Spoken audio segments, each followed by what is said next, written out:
Hey everybody, so today we're going to be talking about Age of Wonders 4 tomes. In particular, we're going to be talking about the Order tomes.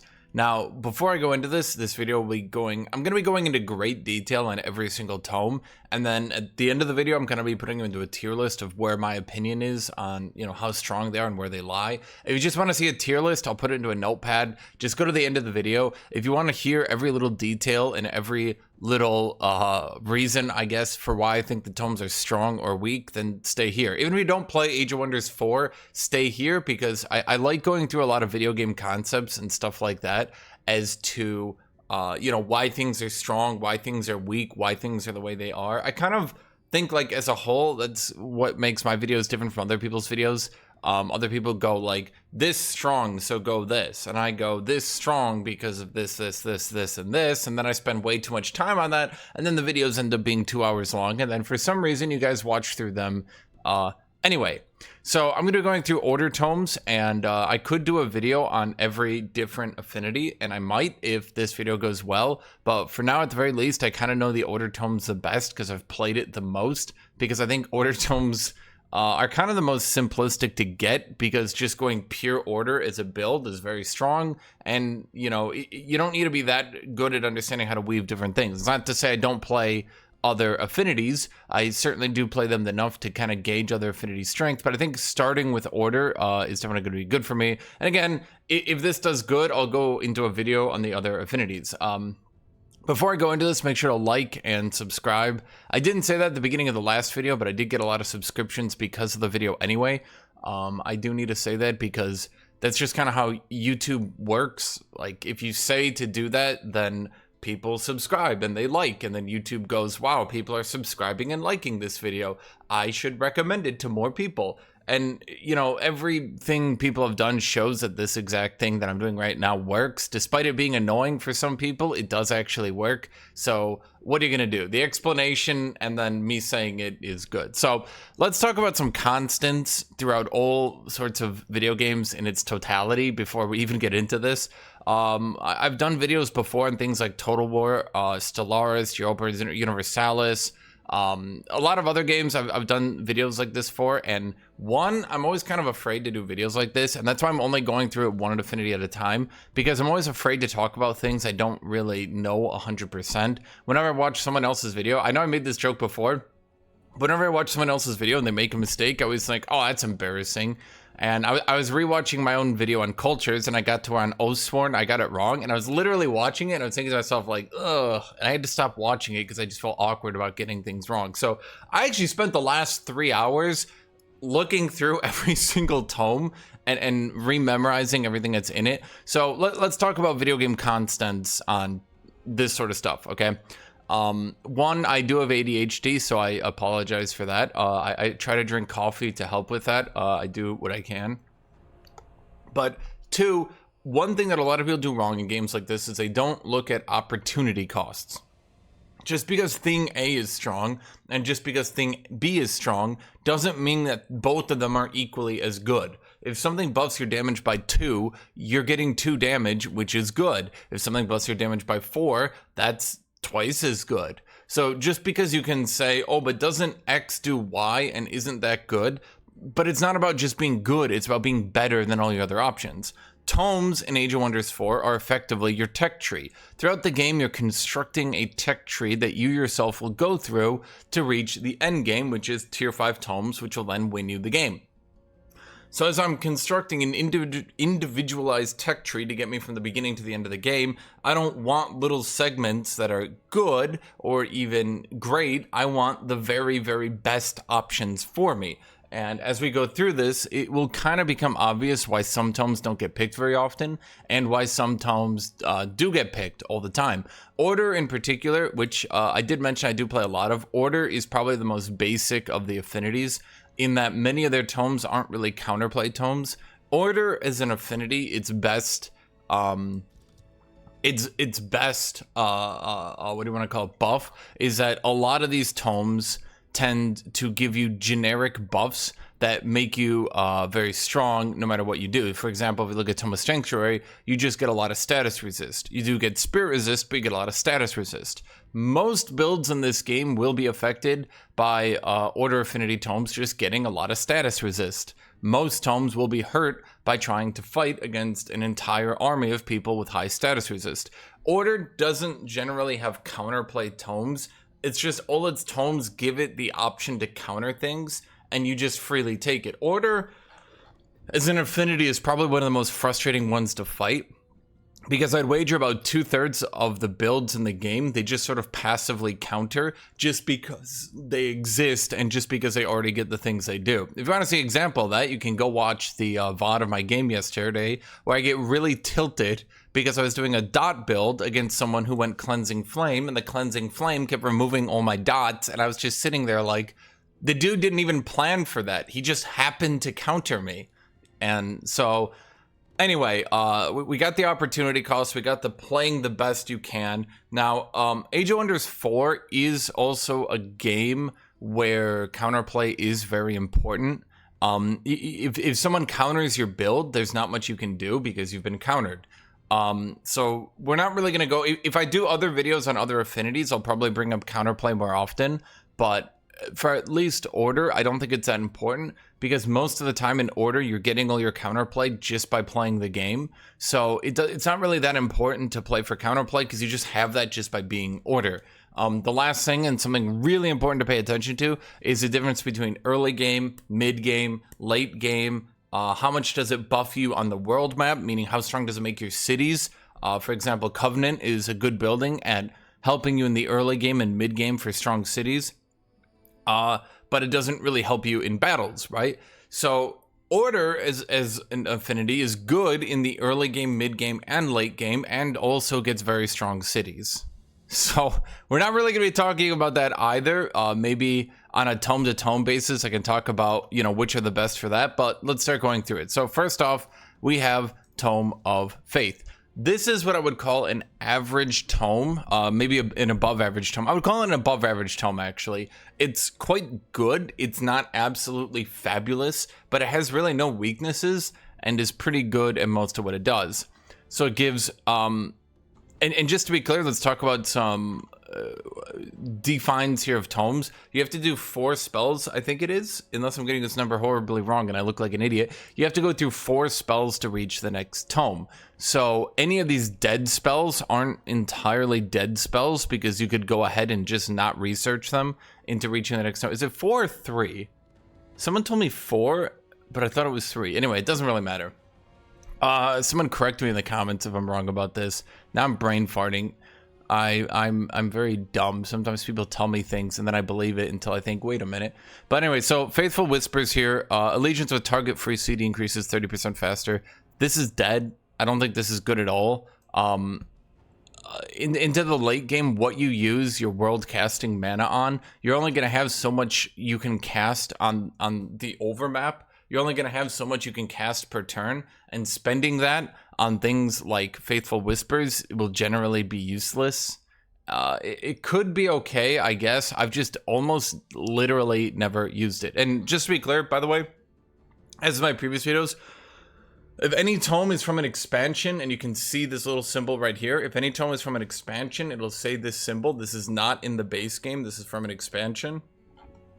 That's just so I don't trick anyone into thinking, aha, and then they go try to use the tome and they realize, wait, I can't do that. So Tome of Faith, Faithful Whispers is pretty useless. Chaplain is, I don't know the best way to put this, but I think Chaplain is also kind of useless. He does look really cool, and he does have some benefits that could be quite good for you in certain situations. I would call him more of a counter unit. He's not particularly any stronger. He's a tier 2 support unit that you need to build. You can't cast for him or summon him or anything like that. He does get racial buffs. He is part of your race. He counts as a support unit, so he gets all support unit buffs. He gets a 16 damage attack. That's about average. It's not low. I think that's about average for a tier 2 unit. His ability, his main ability, is a range 4 30 heal that removes all negative status effects. Now, this remove negative status effects is the most important part of this unit, and it's why sometimes I go with this unit in the Tome of Faith and sometimes I don't. His second ability is Bless, which I've always found to not be that amazing. Target friendly unit gets 2 fortune, 2 strengthen, and 2 bolstered resistance. Now, this does make one unit do a lot of damage, but the downside is you're using this entire unit's turn to buff one other unit. Now, this does have its purpose if you have managed to get like a tier 4 unit, or you still have chaplains in your army from the early game, and now it's, you know, in the mid to late game, and you have like a tyrant knight or something. You can bless up these tyrant knights and make them very strong. I don't think it's a useless ability. I just think in the early game, using an entire action on this is not too great. And that's all he's got. So his main problem here is he's not particularly better than any faction's generic support unit anyway. So spending an entire research slot on getting a chaplain, and then, you know, they're kind of a side grade to your basic unit anyway, isn't too great. He does have Faithful, but I'll get really quickly into why that's not really that big a deal. Overall, if you do think you'll be fighting a player who's going to debuff you, then I would get chaplains. Also, if you do happen to research chaplains, or you just want to research chaplains, then I would always keep 1 or 2 around in a 3 stack. So like if you have 18 units and 3 armies for a battle, I would probably at least have like 2 chaplains in there, because removing negative status effects is actually quite impactful. You can remove things like dominated, mind control. If somebody's put a lot of debuffs on you, then you can remove all of them in one go. There's also some spells. A shadow spell from a tier 4 tome can summon a zombie next to a unit every turn until it's dead. And this can just remove that tier 4 spell in its entirety. So removing negative status effects can be quite good. I do think that that is a bit overlooked. Also in some PvE encounters like Wonders or maybe some camps, there will be some units that'll mind control you, and just shutting that whole thing down by just using Healing Prayer on it is quite impactful.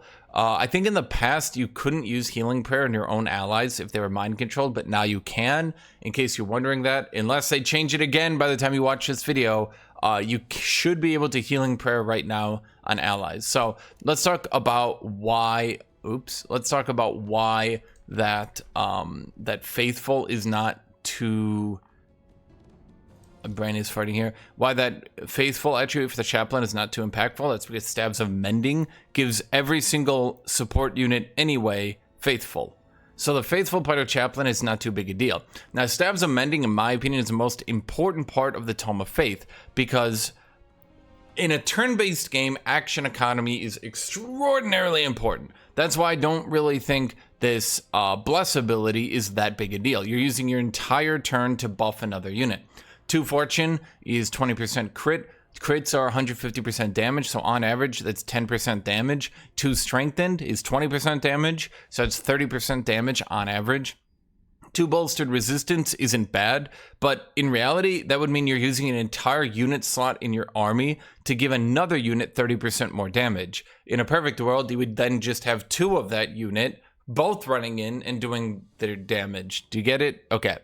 So, Stabs of Mending gives all support units, even the ones for your faction, all support units globally, faction-wide, even if it's a summon, every unit gets a free use.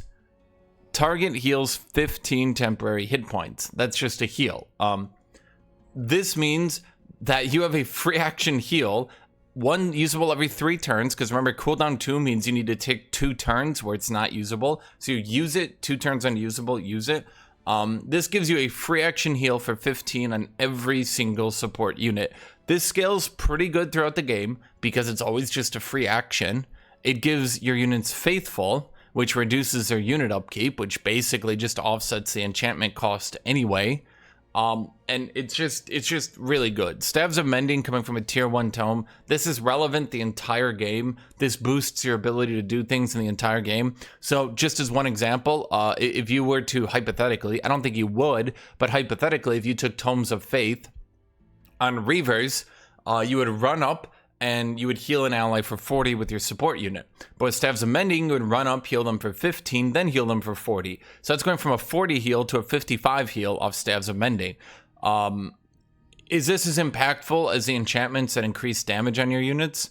Probably not. That's generally why damage enchantments are the best, but for enchantments that don't buff damage, this is probably one of the better ones in the game. And we'll be going into that a few times because there's actually quite a few support buffs.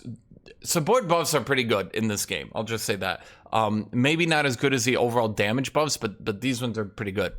Now, Wrath of the Faithful, I was going to go in order, but then I skipped around because I saw Staves of Mending. I talked through 2 things I didn't like, and then I thought, let's go through the Staves of Mending so I can say why I actually think this tome's above average. Wrath of the Faithful, let's look at this casting cost. People don't really understand these numbers, so let's go through them real quick. 10 mana is how much it takes out of your total mana bank. So, for example, if I had 200 mana going into a battle, this would cost 10 mana to cast. Now, the 15 combat casting points, you have a limited amount of combat casting points you're allowed to cast in a battle. So, even if I was allowed 60 combat casting points, that doesn't allow me to cast 60 mana. That allows me to cast 60 combat casting points. So, Wrath of the Faithful, this is an ability, 10 mana, not too bad, 15 combat casting. An enemy sustains 10 spirit damage plus 5 spirit damage for each faithful unit in battle, and then it counts up to 8. So that's up to 8 faithful units. 8 times 5 is 40, plus 10 is 50. This will make this a 50 single target nuke. Is it the best ability in the game? No, but I would certainly say it's pretty high up there, especially if you have the full amount of faithful in the battle. The only issue is it's not too useful early in the game, so this tome's not really rush worthy. And later in the game, it's not going to be worth using the entire turn of casting because you only get to cast 1 spell a turn. It's not going to be worth using that entirely on Wrath of the Faithful. Okay, now Army Heal. Unit in target army heal 25 hit points. This one is not as good as you're thinking, but it can be good in a pinch. If given the option, I will research this one because it's good to have in a pinch. Why is that? Because you can see here, this takes 80 mana and 80 world casting points. If we look into other tomes, so if I look into Shadow here in Tome of Cryomancy, one of the better abilities in Tome of Cryomancy is the army spell Blizzard. One thing that will happen in multiplayer in particular is people will Blizzard multiple times onto an army to lower its health before battle. Blizzard is 80 mana, 80 world casting points. If you have an army heal prepped, what you can do is, generally the rules are everyone's allowed to cast spells on each other until you're content and then you start the battle. If you're playing a, actual battle with your friends where people aren't trying to cheese each other into the ground at any rate, right? So generally what someone will do is they'll Blizzard you twice or even 3 times and then you just army heal. And because it's 20 frost damage reduced by resistance, 1 army heal can offset almost 2 blizzards and put you pretty positive into that. You'll have the -3 status resist, and that's bad, but that's why Blizzard is such a good skill, right?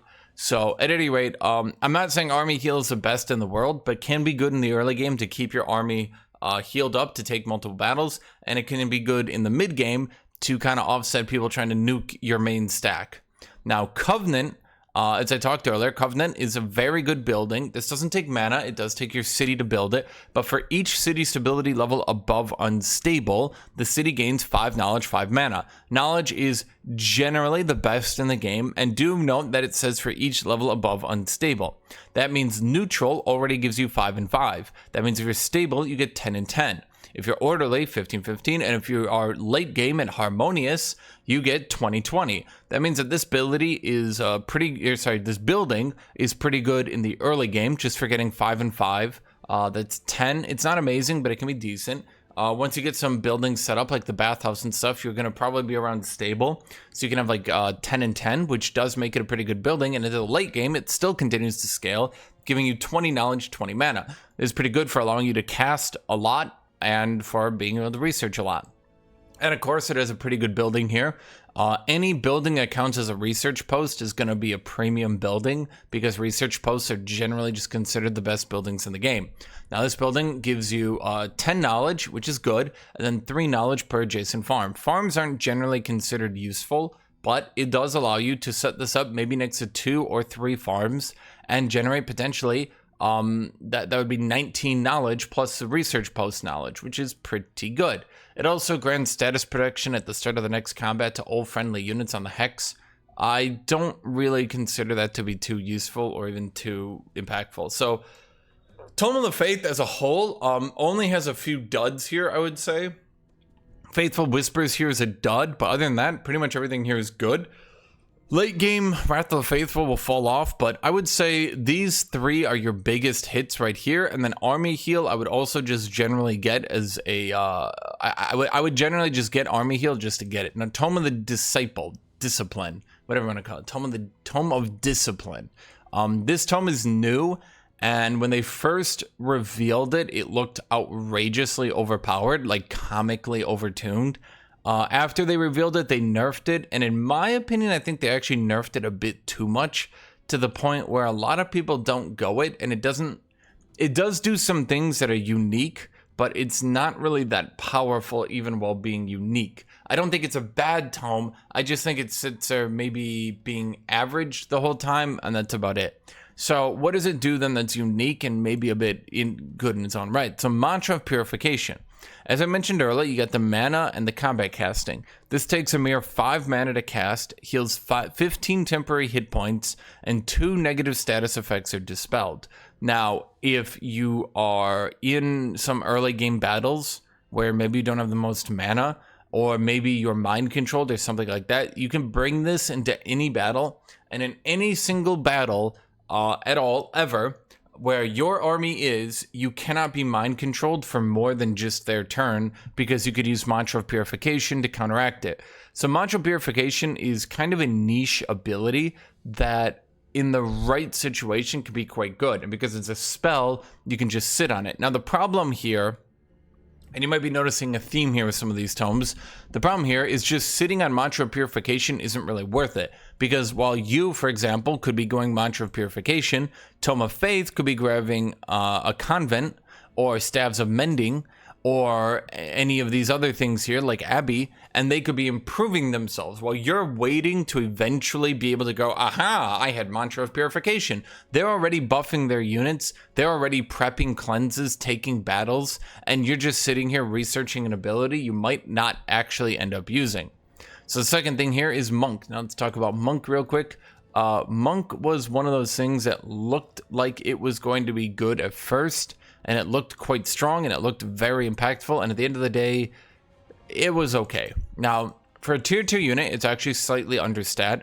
Most tier 2 units will have at least 75-3-2 as their stats. This one only has 70. A lot of times, research units will have slightly above par stats to compensate for the fact you had to research them and weren't just given them by your culture. Monks then are a bit squishier than average. They don't have any way to mitigate damage or do anything like that. They do have Meditate, which I think is a bit weak. They only do 10 damage instead of the average 12 or even 14 damage for a tier 2 unit. Now, their one advantage here is Melee Strike. This is a combo attack, and the third attack in a combo deals 12 spirit damage to the target and adjacent enemies. This combos with Jump. Jump is a free action usable at any given time that for no action points entirely can jump to a location within 2 tiles. Now this allows you to save all 3 action points to do a full melee strike, because if you use all 3 action points and you have all 3 hit, then that procs the combo damage. So Leap here allows you to either reposition for a better combo AoE, or it allows you to get into position at all to use your combo. This makes the Monk a pretty mobile unit that can get to where it wants and do a little bit more damage, potentially, than other melee units could. Now, its unique ability here is what I would call... This is where we get into the action economy issue. Spending an entire turn to heal 15 hit points, dispel 2 negative effects, and enter defense mode. This is not particularly good. I would call this quite bad, in fact. Really, the only reason this could be good is if someone is trying to poke you with pyromancers and you want to run out of their flames and remove the dot and heal yourself on your turn while not running forward. This does give you the option to counter certain things like that. The self cleanse can be useful in the right situations. I agree. I just think if we're playing a glass cannon build that needs to run in and deal as much damage as I can, then Meditate doesn't really synergize with that well. The one advantage here is you do end up in defense mode afterwards, but if we compare this to some other abilities that could enter defense mode, This one certainly doesn't seem to do that much. If it was maybe 20 hit points, I would like it a little bit more. But at 15 and Dispel, it does have its uses. I just haven't really thought highly of the monk. Now, his damage is good. I just also think it has a second problem with the monk. And I keep clicking off because I'm not a very smart person. That leads into the second problem with monk, which is most of the Order tomes are going to be, I'm going to call Order the Bruiser Brother tomes. Order really likes to be damaging and also being tanky. And Order really likes to be kind of that middle ground where they're not like unkillable, but they also still get to do a lot of damage. Monk as a unit tends to be more of a glass cannon. And when it's in a Materium affinity and an Order affinity as a glass cannon unit, it doesn't really synergize with the entire rest of the build. In a weird way, it almost seems like this was made for people who don't go Materium and affinity. I say Materium and Order affinity, but who do still want them maybe to grab some later tomes. So Monk, it does have some synergy with some other things I'll go into, but now let's talk. So it has Mantra Purification, which helps you be tanky. It has Inner Mastery. Now this is a minor race transformation, meaning you spend a bit of upfront mana, and then your entire race is buffed for the rest of the game. What is a buff? You get permanent +1 status resist in your entire race, and 20 healing received in combat. Sorry, plus 20% healing received in combat. Now that is in combat, that's not on the world map as well. When this was first previewed, this was 30%, which looked kind of insane. At 20%, it does not look as insane, and I think they should maybe tone it up a little bit. I think if they made it like 20% more healing received in combat and on the world map, I would like that a little bit more, because that would just help out this tome be a bit more early game focused. But one of the problems here is healing. As the game continues, healing gets less and less useful. That plus 20% healing received in combat seems really big because you're probably used to things like World of Warcraft. But when you look in a game like this, if I'm a late game nature tome and I heal my entire army for 40, and this is like my tier 5 Giga spell, I heal my entire army for 40, Inner Mastery would make that heal for 48. Now, this is a minor race transformation from the early game. It shouldn't be doing that much. And it is certainly good. When it's good, and it's probably quite frustrating to fight when it's good. I think it's okay. I think it's simply put, it's okay. All the things here you might notice is why I call this okay. Everything here is okay. Now, Focus Aim is another ability that does seem to be quite good on its surface and can be quite good because of the Alpha Strike potential. The further you are away from an enemy, the lower your accuracy on a ranged unit. So if I'm 5 tiles away from them, if I've increased my range from a Materium affinity tome, if I'm 5 tiles away from them, I generally won't have any chance to hit. If I'm 3, then 2 tiles away from them, I will have a much, much higher chance to hit. That's why often in combat, you'll see archers just playing directly behind their melee units instead of kind of like sitting in the back arcing over them. Now, Focus Aim is a free use ability, which I have mentioned are quite good. It is a free use ability that once per battle you get True Strike, meaning everything hits. Meaning no matter what range you are, meaning no matter how far away you are, you will hit every single shot. Now, what is the problem then with Focus Aim? Why would I say that this is maybe not that good? I think it does scale well into the late game. Once you have some other damage buffs for your range units, being able to poke at people from very long range and alpha strike one enemy super hard with an undodgeable ranged attack, I do think that that's quite good. But herein lies the problem. If we compare this to some other tomes, let's go into nature here for one example. If we look into roots, Poison Arrows gives you +2 blight damage, -1 physical damage.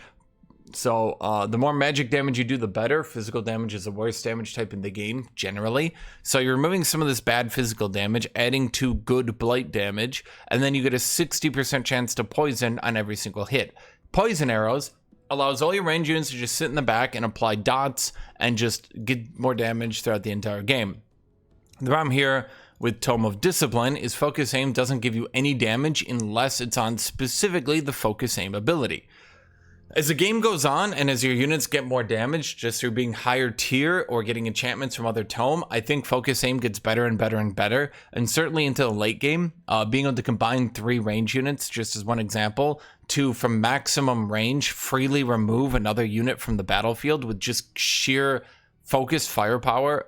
You can even remove some of these higher tier units from the game. I do think focus aim can be quite good. I just don't think on the rush it's that good. Now this leads us into empowered strikes. Once again, when this was first revealed, empowered strikes was +2 damage, which I thought was definitely overtuned, but now it's 1 physical damage and a 60% chance of stunning on the 3rd hit in a row. Now, empowered strikes, hypothetically, you'd think would be really good on shield units that just sit on the front line and hit enemies for 3 times in retaliation. Shield units or polearm units, those general units that can sit on the front line and just hit enemies 3 times, you'd think it would be really good there. But in that situation, once again, if we go back to the nature affinity and we look at Tome of Roots, these units will generally get +4 damage, -2 on their effects. So they're up +4 magic damage for -2 physical. So they'll end up doing way more magic damage, which is good. They also tend to have secondary effects where they deal bonus damage against the debuff that they're corresponding to. So Blight Blades does more damage to decaying and poisoned units. And we can see Tome of Pyromancy does more damage against units that are burning, but not Ghost Flame for some reason. But at any rate, you can see here that these are quite good. And in particular, one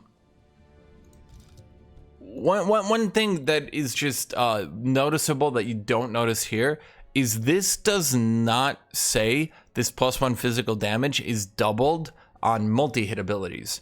So whereas Blight Blades would be giving you, I believe it's +2 damage on a single target hit, +4 damage on +2 damage on a multi-hit, +4 damage on a single target like solo hit. This one is +1 damage even if you're using a charge unit, even if you're using big weapons that only hit once. It doesn't say it doubles. It might double and they just forgot to list it here. That actually is a possibility. I've seen that happen in games before, but for now, I'm going to assume as written, it does not, meaning that empowered strikes it doesn't buff charge units entirely down here. You can see that. So even if you have single use abilities from these unit types, it doesn't buff them. So empowered strikes only buffs multi-hit abilities. It doesn't buff charge units at all. Now, the 60% chance to stun is quite good and can be quite powerful. I do agree. I just think overall, you're kind of playing the odds that people play into empowered strikes. Now, it does come from a tier 1 tome. And once again, you might be hearing me say this about Discipline a lot. It comes from a tier 1 tome. And as the game progresses, it's going to get progressively more and more difficult to play around an enemy who has a tier 1 tome effect that can be this impactful, right? So if we're at like tier 3 or tier 4 and they still have this tier 1 tome doing effects like empowered strikes and they're still impacting the battles so hard that I still need to play around it, that can be quite good. So I do think Tome of Discipline scales well into the late game. I just don't think on a rush that it's really that amazing. Now let's talk about Tome of Zeal. Tome of Zeal is potentially, I'd have to think, potentially the strongest outright tome in the entire game. For a tier 1 tome, it puts so much work into your empire and does so much different things. Let's just talk about now. One thing I do want to mention on Tome of Discipline is they have the monastery. Now, the monastery is not a bad building. I think it can be quite an okay building. It's a conduit, which generally are kind of rough to get early game, but it gives 10 city stability, 10 draft. Those are 2 pretty decent effects to get. And then per adjacent farm, we get more city stability and more draft. So the monastery is a pretty decent building. I'll give it that.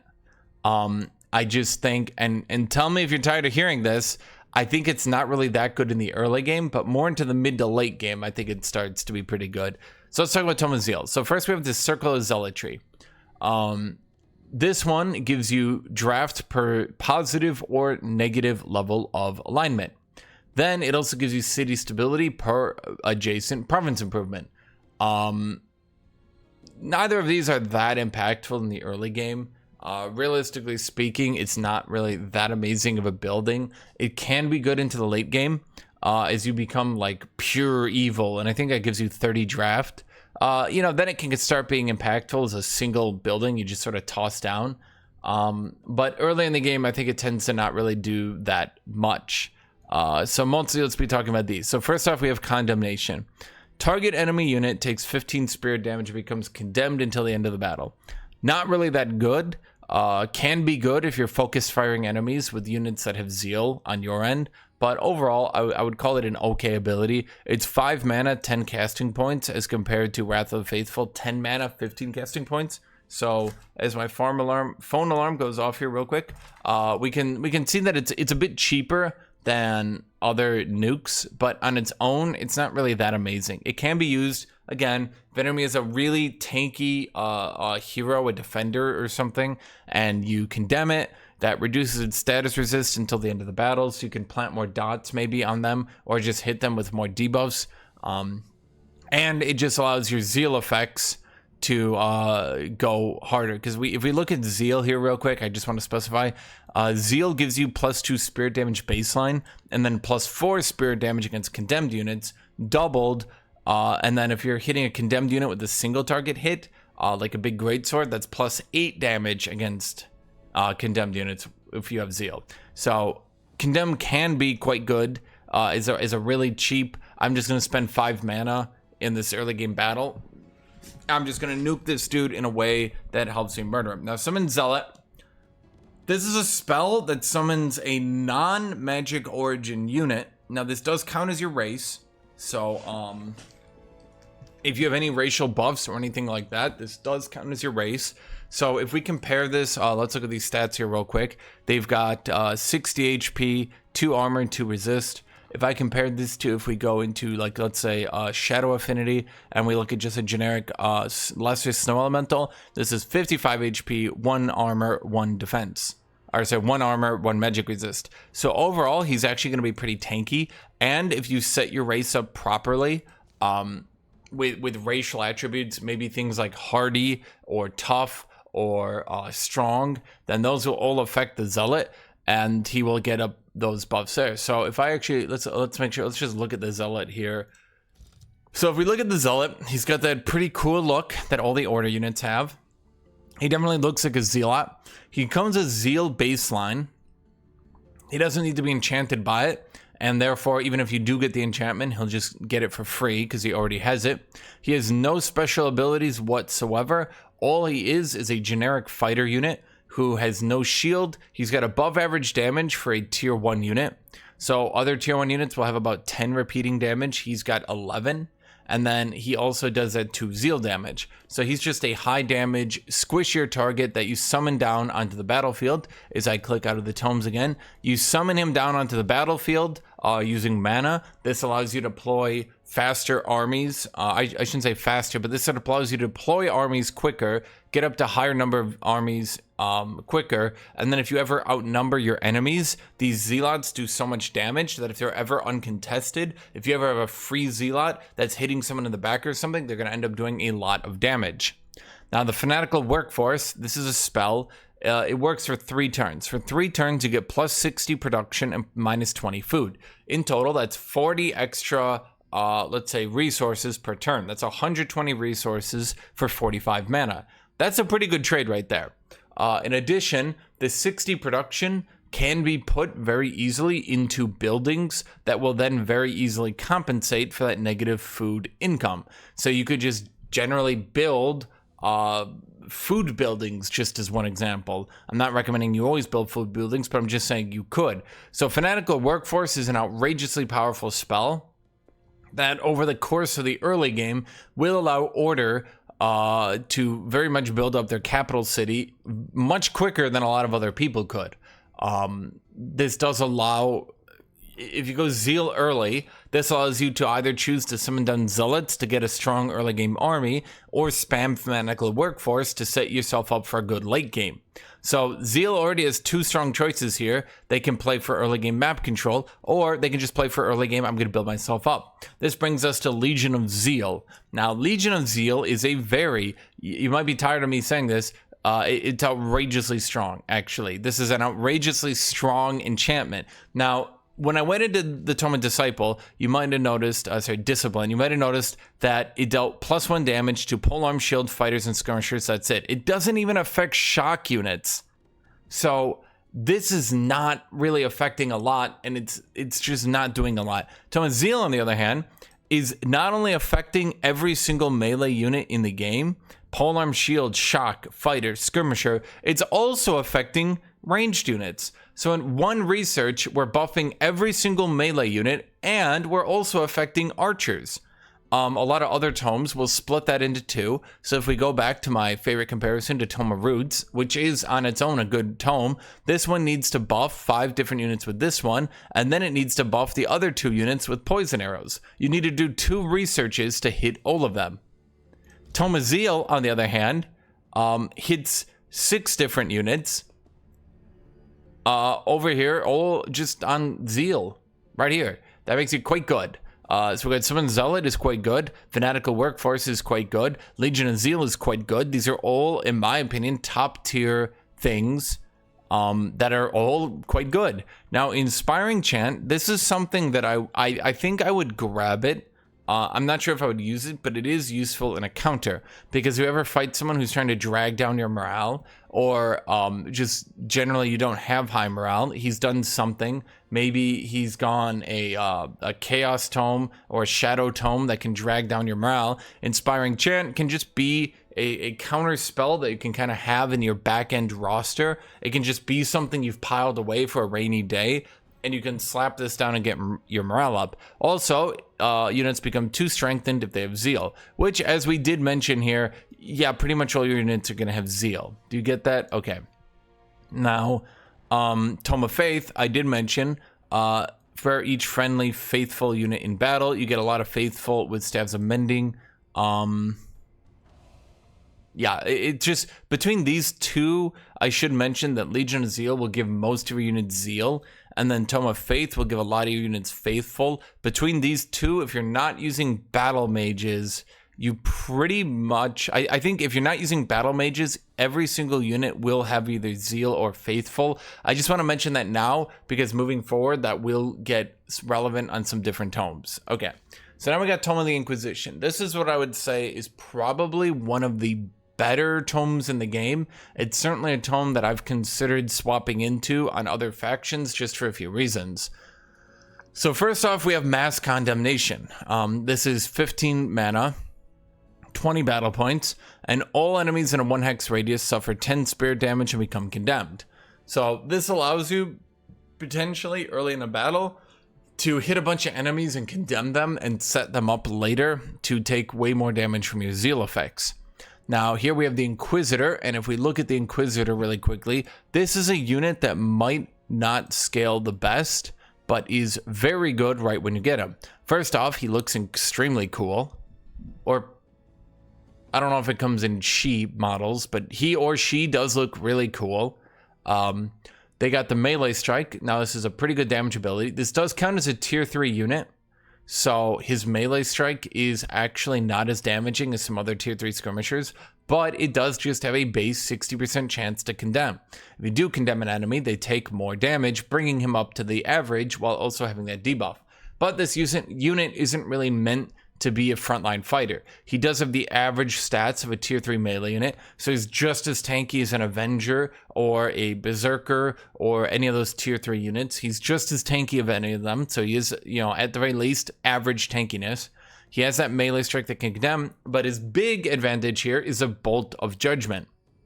There's a ranged nuke that you can use on a single action, so you can run up to an enemy and bop them on the head with a Bolt of Judgment, and it does a good chunk of damage. It doubles the Zeal damage. This unit does have Zeal by default, so it's going to do 24 damage plus 4. So it's going to hit an enemy from range for a pretty good chunk of damage with a 90% chance to stun. These means Inquisitors, with their range 4 nukes, are pretty good at either poking away at an enemy frontline to set them up with stuns for the rest of your army, or if you just opt for it and you opt to go with an Inquisitor strategy, you can punch out a bunch of Inquisitors into your army, and on the opening moves of the game, just stun a bunch of enemies and then on the next turn potentially just back off and get them out of position. It's just a very good unit for skirmishing while not actually being squishy at all. He also does, of course, have the typical skirmisher bonuses of swift and slippery. So even if you do run into melee of the Inquisitor, they can just run out of melee without triggering the opportunity attack. And swift means that they're not slowed by things like water or shrubs or anything like that. This enables them to potentially just actually outrun other melee units. So it can just be a, in my opinion, it's a pretty good unit. That the fact you can get them potentially as your first upgrade into tier 2, and then if you get that town hall level 3, you'd have to maybe rush for it, but if you got that town hall level 3, you could start getting some Inquisitors who could be quite difficult for enemies to deal with. Now, of course, we got one of the best anything in the game, the Tribunal. This is a building that gives you plus 20 city stability, which is really good, and then plus 1 knowledge per population. As with a lot of things I talk with order builds, this means that Tribunal starts the game and is already giving you plus 1 knowledge per population. By the time you get Tribunal, it'll probably be plus 10 knowledge, which isn't amazing for a singular building, but then you're getting plus 10 knowledge, plus 20 city stability. That's pretty good. So when you combo that with the fact that the longer the game goes on, you just generate more and more knowledge on the Tribunal. And then let's mention this over here. The Tribunal works with the Covenant. Each city stability level above unstable gives you more knowledge and mana. This means that an order build can be generating lots of knowledge while also having quite a good early game, as I've shown you earlier. Now, of course, Tome of the Inquisition also has the Teeth Collector. Tithe Collector. This is a gold mine building that gives gold per adjacent farm or forester. Well, once again, this building is not that amazing on its own. It's just another good way to generate more gold. And potentially, if a city just has no place around it that it could get a gold mine, sometimes that does happen. This allows you to get at least 1 gold mine in your city, so you can get those buildings that require you to have 1 gold mine in your city so that you never run low on gold. This shores up another weakness of order and ensures every single order city can always get a mint in it to get that plus 20 gold. I think I said that right. Now, Burden of Guilt is another one of these interesting spells. We get the 80 mana, 80 world casting points, so it's an average cost for a world map nuke. Target army suffers 12 spirit damage, or say 20 spirit damage. So once again, we got another nuke that hits an enemy army and does average damage for average mana for an effect like this, but then it loses 50% of its move points on the world map. So here's the thing, you can use this if you're playing a multiplayer. You can hit an enemy army right at the start of your turn if you're not in range, and then you run up on your turns and it can't run away quick enough on their turn. Then at the beginning of your next turn, maybe you hit them again. At either rate, what I'm trying to say here is you can guarantee that an enemy army is going to get chased down and die, or you're guaranteeing that an enemy army can't run away after you quick enough and you can just make a daring getaway. It's not the most useful spell ever. In simultaneous turns in multiplayer, it obviously loses a lot of its value. In single player against the AI, it generates a lot more value because you can guarantee you can catch any enemy unit on its own. Most of you guys are going to be playing single player anyway. I'm not a fool. I know you guys. I know not all of you are multiplayer pros. I'm sure all of you are extraordinarily good at multiplayer. But hypothetically, if most of you are playing against the AI, Burden of Guilt is just really good at slowing an enemy army that's being really annoying so that you can just chase it down and absolutely murder it. So we got one of the best buildings in the game, a pretty okay building over here. Inquisitor's a pretty good build unit on its own as well. Mass Condemnation is firmly If you went Tome of Zeal, it can be good. Otherwise, it's pretty mediocre. Burden of Guilt is a decent world map tool. Now, Inquisitor's Mark is one of the more difficult ones to really say whether or not it's good. And obviously, you can see 30% chance. You can see why it's hard to say whether or not this is good. This does a lot of really good effects, but the problem is, it does a lot of really good effects that you might never see. Last time I went Inquisitor's Mark, I don't think I ever actually condemned a single enemy. Maybe I did. I can't really say. I don't think it was keeping track. You only get a 30% chance to condemn per hit. You only get a 30% chance to weaken per hit, and you only get a 30% chance of slowing per hit. So you can't really rely on any of these effects from your ranged units. If you're relying on slowing an enemy so he can't run into range of you on his next turn, you can't rely on that. If you're relying on weakening an enemy so your front line doesn't get destroyed, you can't rely on that. If you're relying on this being a source of condemned so that your melee units can beat the crap out of them following the condemnation, then you can't rely on that either. On its own, this should be a strong ability, but because it's just so unreliable, I found that I'll often just go Inquisitor's Mark just to go it, but then like during a battle, it can be quite frustrating because I have no idea whether or not I'm going to see any use out of this at all. So Tome of the Inquisition, I would call above average, mostly if for nothing else, just because I really love that tribunal building. Now, Tome of the Construct is one of the best tomes in the game. I actually hope I rated it highly in the list I gave it here. No, I think I should honestly rate Tome of the Construct a bit higher, but Tome of the Construct is one of the best tomes in the game because it gives Order a natural counter to things that they've been weak to, which is a lot of times Order can just get completely bogged down with enemies that kite away from them or sit on the other end of the battlefield or just will generally alpha strike them as they try to move into position.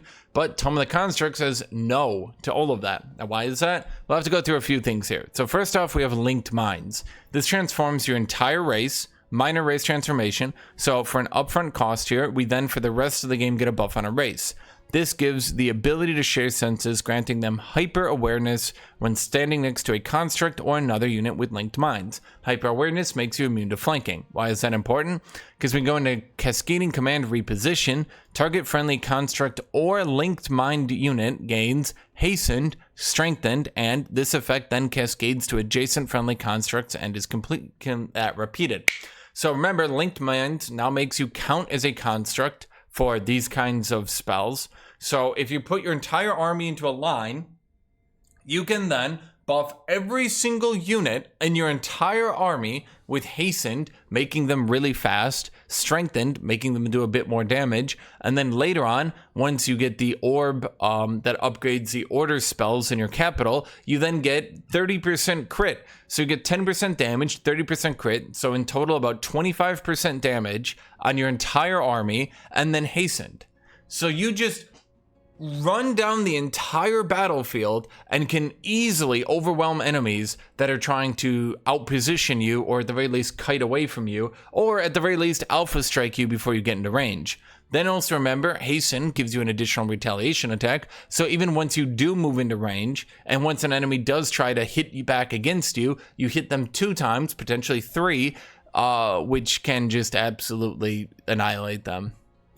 Now, if you are using Tome of the Construct for constructs, then you shouldn't be in this video, because this is not a Materium video. We're talking about Order. Bronze Golem is pretty useless for Order at this point. It can be good, I guess, in the right situation. I'll grant it that. But most of the time, Order focuses on buffing their race's units so hard with so many different effects that getting a random bronze golem here that you need to build in your cities is not going to be terribly useful. Now look, if you know your enemy is going to be spamming cavalry, then bronze golem can be good because it is a polearm unit and it will just get that 40% more damage against cavalry. Let's say you're not playing high and you need spearmen. It's a bit of a niche situation, but sure. If you're not playing any faction with spearmen and you need spearmen, then I guess you could go bronze golem. I guess. It does have tier 3 damage, so it's got about average damage for tier 3. Damage is 10, 12, 14 on average for tier 1, 2, and 3, but most polearm units will have slightly above average damage as well. It then has another secondary effect that AoEs in front of it for slightly more damage, and then inflicts weakened. In total, I need to actually show you, I do believe, is Bronze Golem not considered in this tome? It does not appear to be. Okay, Bronze Golem will be in this tome. So it does have some counters here, I'll give it that. It does have control loss immunity, which at this stage in the game, your units won't have. So if an enemy is doing an Eldritch, or if you're just afraid of being mind control spammed or something like that, Bronze Golems can immune that. It does have reinforced, which gives you that +4 defense against ranged attacks. So that is pretty good as well. So it can sort of be used as a like quasi counter. If the enemy is spamming a lot of ranged units and you're afraid your spearmen are going to get gunned down, then reinforced can be pretty good against that. Other than that, it's just, I don't really see the need. If I'm doing an order build, then I don't really care about constructs. And overall, I'm going to say it, I don't think constructs are really that good anyway. When they added Tome of the Construct, they kind of gave it the unfortunate side effect that both compounding defenses and linked mines buff regular racial units anyway. So you go Tome of the Construct and then you just use these 4 things. Now, Cascading Command Defend can be a little bit more complicated for people to understand. The general idea with Cascading Command Defend is what you do. First turn, you Cascading Command Reposition. You get everyone into range, you beat the crap out of the enemy.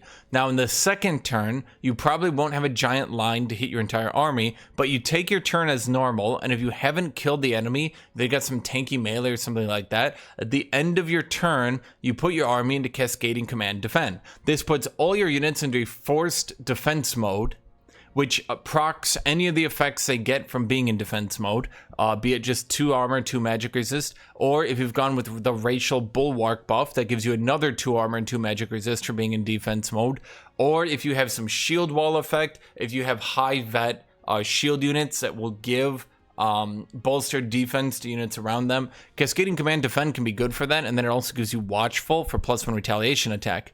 So Hastened is +1 retaliation attack, from just being hastened, and then Watchful has +1 retaliation attack. The retaliation attack cap is 3, so this does allow you, if you're using polearm units that do not have +1 retaliation attack, that would be Pyre Templars, we're getting to it later. This would allow Pyre Templars to get 3 retaliation attacks, which would allow them to AoE down the entire opposing front line if they ever get touched. So I'll go into that later though. As a whole, Tome of the Construct is absolutely amazing for taking an order build and removing another one of its weaknesses, which is getting kited. And of course, we have what I would call one of the best building improvements in the game, the Worker Construct Nexus. Now this gives you +10 production, and then no matter what is next to it, it gives it a buff. So it will always, if you've put it in a tile that has 6 provinces touching it, it will always generate 28 additional resources, which is quite good for a building. This would be quite good, I would say, Worker Construct Nexus. Even if you're only touching 4 tiles, that's still 22. To have a building you can slap down in every single city, and you'll always generate a lot of resources, that's quite good. Now, Tome of the Beacon, I would say, in my opinion, this is one of the first actual duds of order. I don't like Tome of the Beacon. I don't think it's useless. I just don't think that it's that good. It's got a spell here for Conjure Divine Beacon.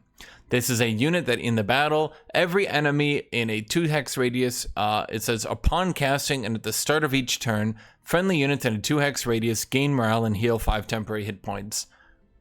That's it. That's what this does.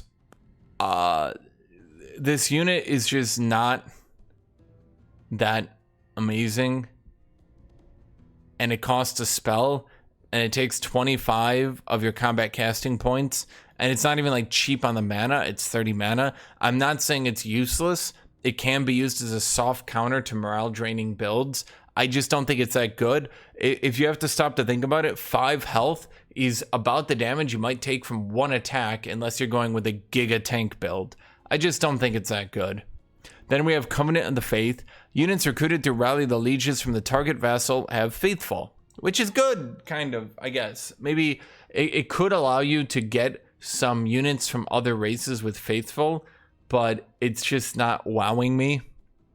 You need to cast it for 60 world casting points. Those world casting points, as I did mention, as you reach late in the game, those are going to become quite strained, and you don't really want to be spending it on this crap.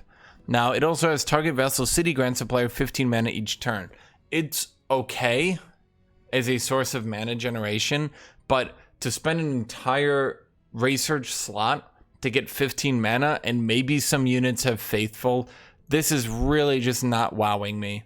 Blessed Reinforcements would be quite good, in my opinion, if you could ever get the Blessed Soul, but you can't.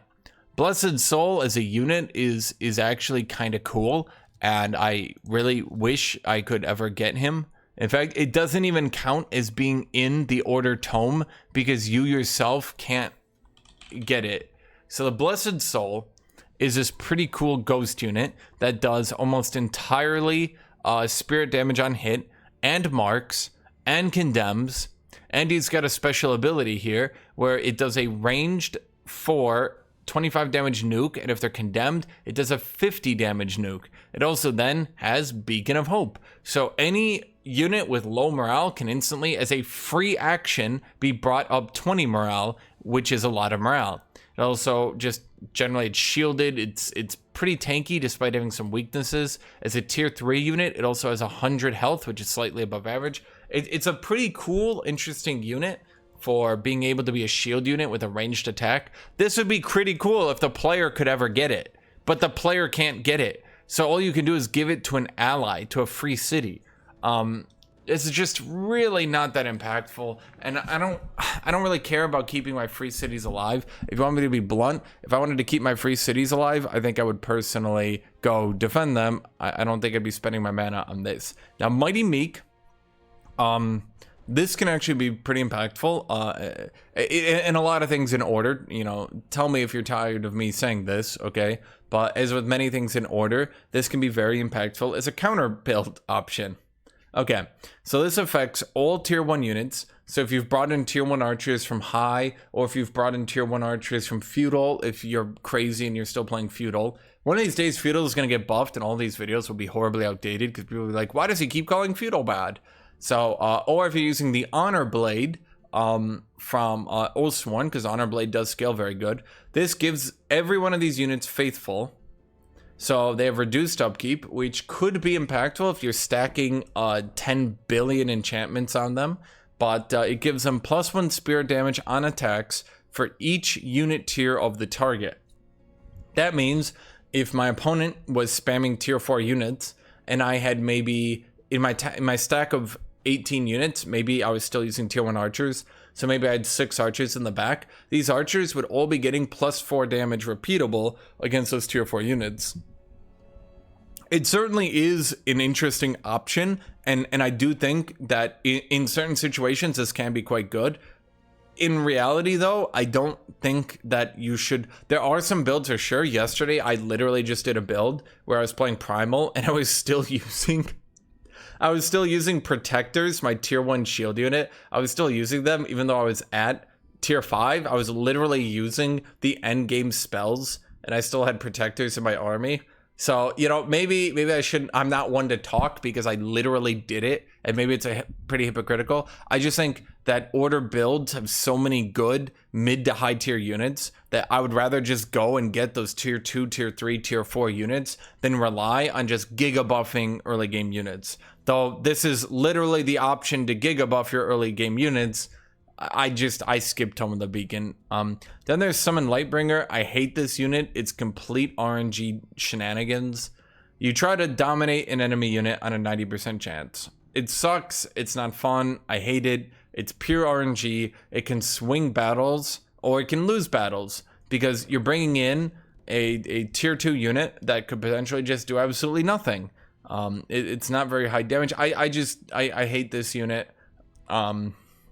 That's all I have to say about Tome of the Beacon. I'm not even going to go look at these two in the thing. I'm just going to move on. Why are we going to move on? Because we are going to talk about Tome of the Cleansing Flame. Now, Tome of the Cleansing Flame is a tome I actually think is overpowered. I think it is straight up 100% overpowered and needs to be nerfed in some way. When they recently did the recent expansion, they have Cleansing Flame Herald. I think this is really, really bad.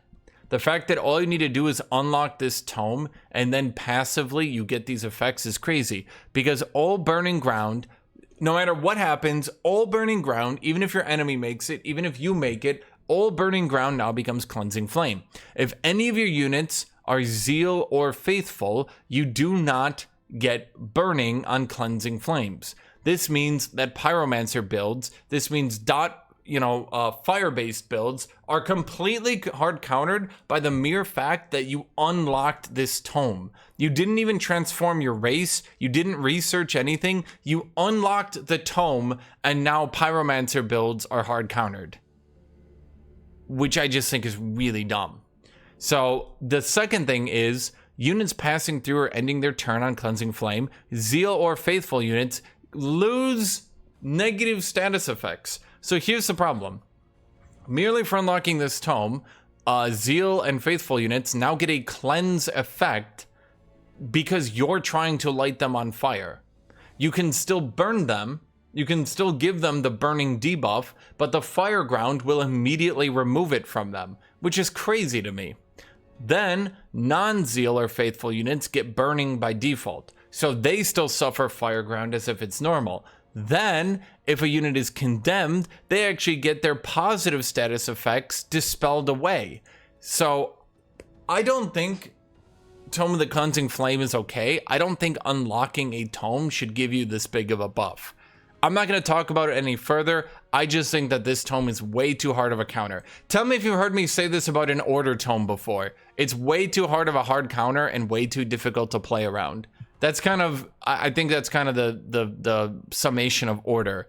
Order as a tome, as in everything they do, they're way too hard to counter and way too hard to play around. Okay, so let's talk about what this does. The rest of their abilities are more normal and not that silly. I just think Cleansing Flame Herald, just for unlocking the tome, the fact that you immediately hard counter any fire-based build, I just think it's crazy and just, it's not what this game is about. You should have to actually go in and do an action to get a counter. You shouldn't just get it because you're playing your build and you just happen, oh, I just unlocked the tome, teehee. Okay, so our first spell is Zealous Ignition. This isn't that good of a spell, I don't think, but it actually is good and it's quite complicated to talk about. So here's what it does. Target unit gets Zeal at the end of the battle, until the end of the battle. I'm going to ignore that because Zeal is just, no one cares. All your units have Zeal anyway because you went Tome of Zeal. Okay, do you get that? So it's not even mentioned. If the unit already has Zeal, you target a single unit. Now, this is a tier 3 tome, 45 mana, 30 combat casting points. So this isn't something cheap. This isn't something easy to do. This is one of the higher end spells. So a unit gets 2 strengthened. Not too good, right? All enemy units in a 2 hex radius get condemned. Now remember, this isn't a 2 hex radius anywhere you want. There's a 2 hex radius only around yourself, okay? So once again, we got effects that aren't that good. 2 strength and condemning enemies, not good. Now this creates Cleansing Flames on all those 2 hexes of areas for 3 turns. This is where the ability can get quite good, depending on your situation. Basically, what can happen is you can either suicide bomb the opposing backline and light it all on fire, giving one of your units strengthened for a big hit. Let's say you had a Tyrant Knight or some flying unit that flew into their backline.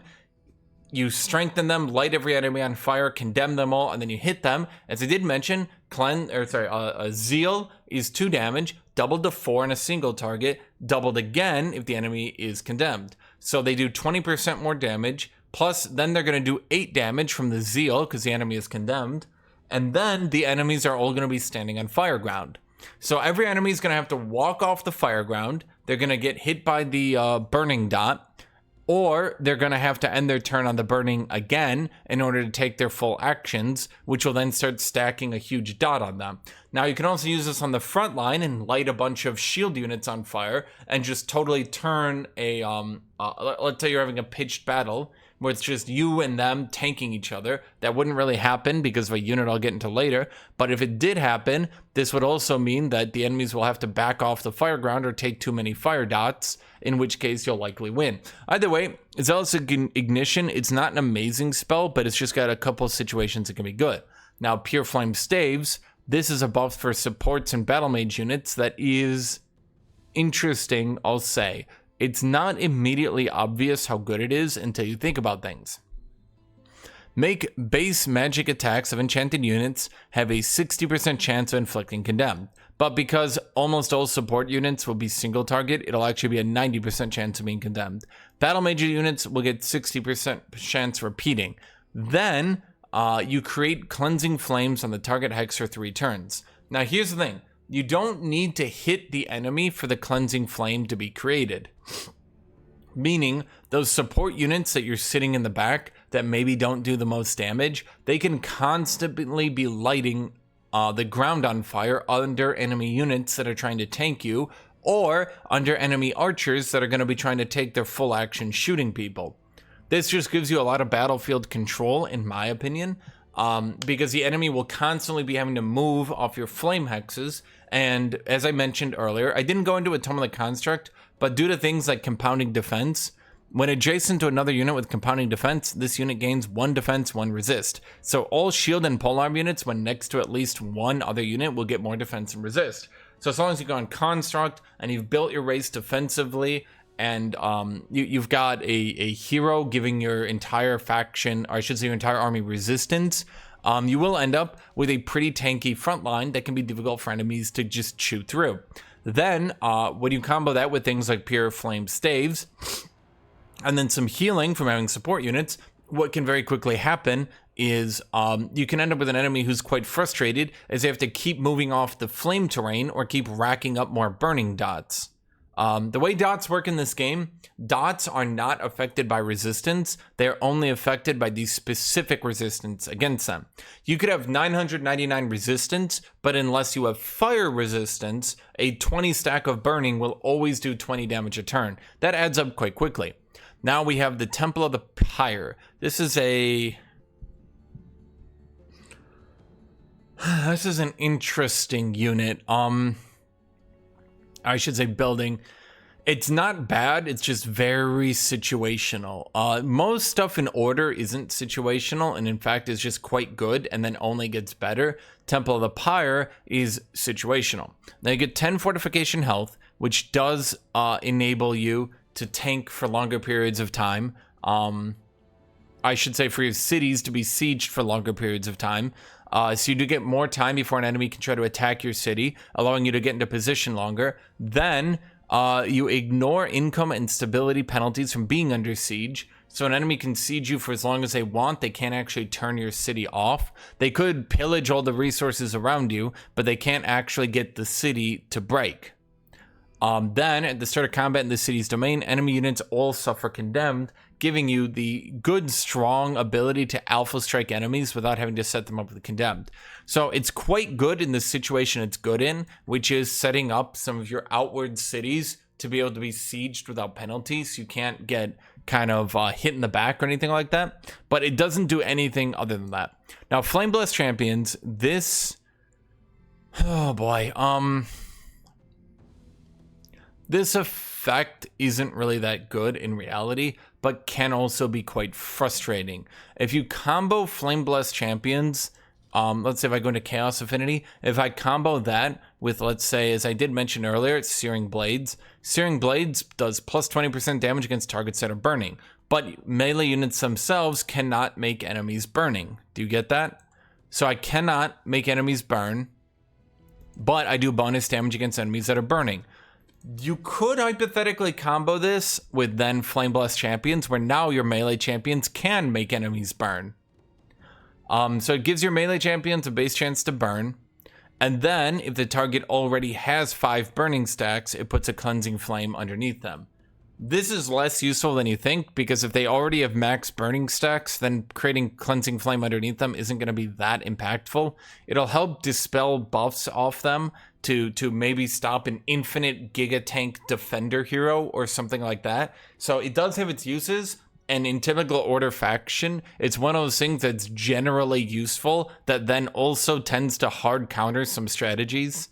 That's just kind of what Order does. I don't know if you guys have ever played an RPG or a turn-based game or anything like that, but the Angel factions and these sorts of games tend to do that thing where it's like they just play their own game, and then by playing their own game and doing everything normal, they then just randomly hard counter a bunch of different strategies and kind of suck to play again. So on its own, a 60% chance of burning isn't terrible. It lets you get through defending front lines pretty easy. The cleansing flame under an enemy can be useful for removing Giga Tank units buffs to stop them from Giga Tanking. So it certainly is something that could be useful. I do agree. It's not the best buff, and coming in at tier 3, it's a little bit late. But I'm not saying it's bad. It's just, it's eh. Now, Consecrating Firestorm. This is, oh boy, this is kind of an interesting one. So what this one does, you target a non-friendly province without a wonder. So if you're attacking an enemy and you're in their city, you can then target a province and deal 20 spirit damage to all enemy armies in that province. Then all enemies' armies in that province are condemned for the next 3 world map turns. Then at the start of a battle, if they're still afflicted with that, or sorry, if a battle starts in that province, it creates cleansing flames on random provinces, giving you a bit more map control. So it is an offensive world map AoE nuke coming in at 100, which I'm gonna check real quick, because is that average? Yeah, that is average for this tier. So Flash Freeze is also 100. So this does give Order a it's a bit stingy with how you use it. You have to raise a province and they have to be on their own province. You can't use it on your own provinces defensively, which does suck a little bit. But it is what it's good at doing, it's good at doing. Let's put it that way. Now the Pyre Templar is, I mean, let's just look at the Pyre Templar on his own, because this unit is well, he's kind of badass. Now he might not look like it, and you might not notice it, but this is a tier 4 unit. So this is one of the most powerful units in the entire game. He's got the stats to show for it. 110, 5/5 stats right here, and he counts as a racial unit. So he gets all your races buffs, all your minor transformations, all the buffs you gave them at the start of the game. So if you gave them resistance and, let's say, hardy, they would start with 118 HP and 7 magic resist. They also have above average fire resist by default, which makes, well, I mean, they can't even be burned at all. This is another thing where Order just randomly hard counters a strategy just because. They count as a polearm unit. They do fire damage. They have Zeal, so they do physical fire and Zeal damage. Even excluding the Zeal, though, they would be doing 14 damage per hit. That's a little bit low. Their base damage on their ability itself isn't the highest. 14 damage coming in here at tier 4 is not really that amazing. So then you might be wondering, well, what makes them so good? Well, what makes them so good is that deals damage to units in a 1 hex cone. Effectiveness against secondary targets is reduced. I think they take half damage, but this means you hit every enemy in front of you.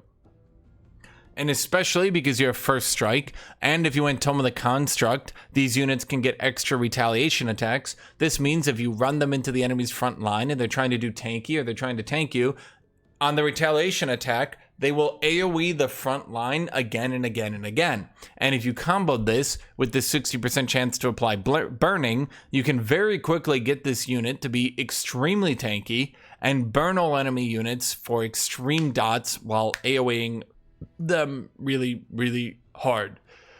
In addition, in comes the next ability, Pyre Cloak. This ends the unit into defensive mode, so this is a really good tool to engage into an enemy and then defend yourself. This is really powerful, actually. This is a really powerful ability that should not be underestimated. All adjacent units have a 90% chance to burn automatically, and they take 20 damage. The 20 damage isn't that amazing, but damage is damage, and you get defensive mode. And then all adjacent hexes get cleansing flames, meaning if the enemies continue to try to fight you on these hexes, they will just rack up burning stacks. As you might imagine, already being pretty tanky, by being a racial unit that you can buff, by having pretty tanky stats, by having Tome of the Construct making them even tankier, by having all these dots, these units are extremely oppressive. I don't know if oppressive is the right way to put it, but they certainly do feel like you're getting oppressed, and it will just generally be very miserable for your enemy to try to deal with, as they just create fire everywhere, make them constantly run off the fire or get burned to death. They're just extremely powerful. And then of course, because they're a polearm unit, despite having slightly below average damage for a tier 4 unit, they get plus 40% damage to cavalry and large target units.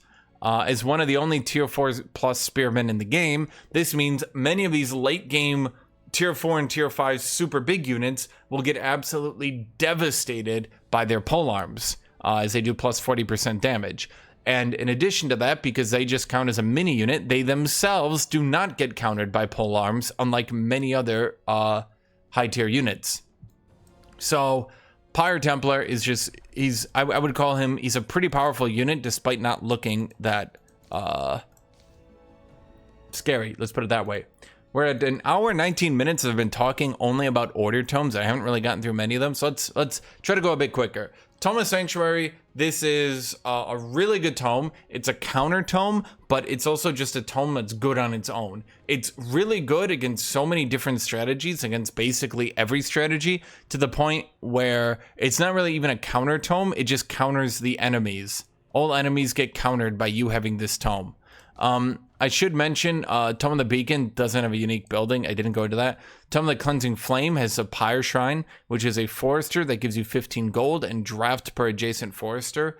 And then any unit produced in the city will get Faithful, which can be pretty useful. In a pinch, that can be pretty useful. It's not the most amazing unit or building ever, but this does allow, for example, Chaos to slot into Cleansing Flame.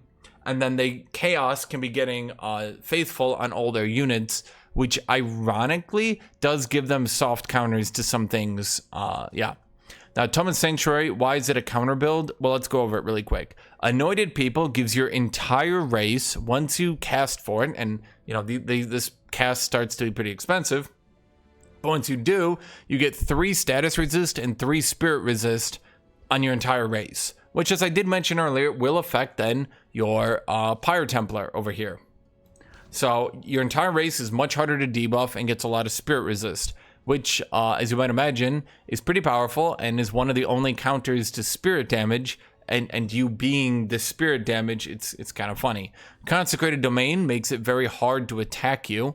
It's a spell that makes every single unit in that city, and you cast it once and then you just keep it up forever, right?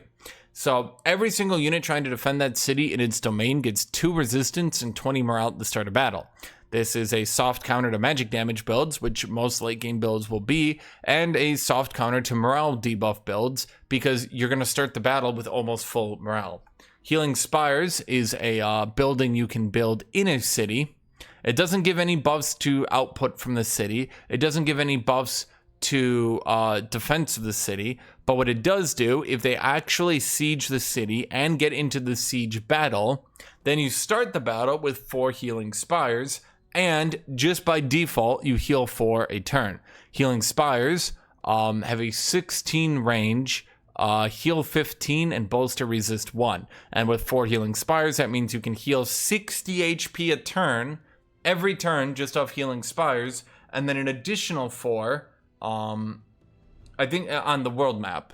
So it's pretty good at keeping your army topped off between battles, and then in the battle, it's just pretty good. Keeper's Mark is one of the most frustrating things in the game to fight. A lot of people get quite frustrated by Keeper's Mark. That's why I said this tome isn't really so much a counter tome against any strategy in particular, but rather against all strategies. Keeper's Mark gives shields, polearms, shocks, fighters, and skirmishers, so all melee units get Faithful, and then the first time they take damage in a battle, instead of taking damage, they get Steadfast and Pacified. So when they die, they go to 1 HP and then cannot die for 1 turn, but then can't fight back. Why is that so impactful? As you might imagine, the action economy of the enemies, they will have to spend another turn killing your unit, which is outrageously strong. They also continue to block the front line for an additional turn, and hypothetically, should you have any sort of AoE healing, they can then get healed by that AoE heal along with anyone else who got hit and continue to block for an entire turn, applying their AoE buffs to anyone if need be, or just generally keeping enemies from moving forward into your backline for much longer. It's quite powerful.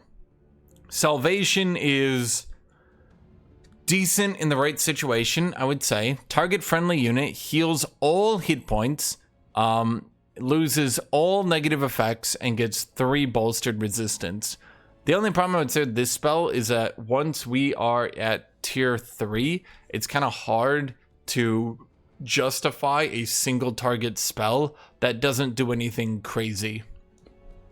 But overall, I would say between Anointed People and Keeper's Mark, you either completely counter people that are trying to debuff you, or you try to completely counter people who are trying to do lots of damage and burst you. There's really no out in this situation. These two pretty much counter every strategy in the game that I can think of, for the most part. Consecrated Domain is also outrageously strong at just making it so enemies can't really go into your land anymore. And then Healing Spires, because you could hypothetically get Healing Spires, it can make it quite... Let's say a lot of people might not like sieging down Order's cities. Tome of Subjugation is another one of these tomes. Now this one is a counter tome, I would say. I would go this tome in the right situation, but in those situations it could be quite good. So then what are those situations? Well, it's basically the combo of Tyrant Knight and Intimidating Aura. Tyrant Knight is basically a Giga Knight. In fact, let's just go over it real quick here. Tyrant Knight is a Giga Knight. All they really do is run around and be really tanky. They're actually squishier than a Pyre Templar, which is kind of funny when you think about it. They do count as a racial unit, so they get all the buffs from your race, all the minor transformations, all the buffs you gave them at the start of the game. 110, 5-3, so they're not as tanky as a Pyre Templar. They have no fire resist or anything like that. The Pyre Templars are tankier, but the Tyrant Knights can be quite devastating in their own right, despite only having one ability. How could a unit possibly be good on only one ability? Well, the unit isn't really that good. I would just call it kind of a counter unit. It used to be way better in the meta, but as morale got higher and higher, Tyrant Knights started to get weaker and weaker. And now as there's so many effects to give your units morale, the Tyrant Knight kind of lost its luster. But its one ability is a charge, a pretty decent charge, that does a 90% chance of inflicting -10 morale. Now, when you combo that effect on its own, with the Intimidating Aura, every single unit gets Intimidating Aura, so at the end of their turns, they have a they have a 90% chance of giving all adjacent enemies -5 morale.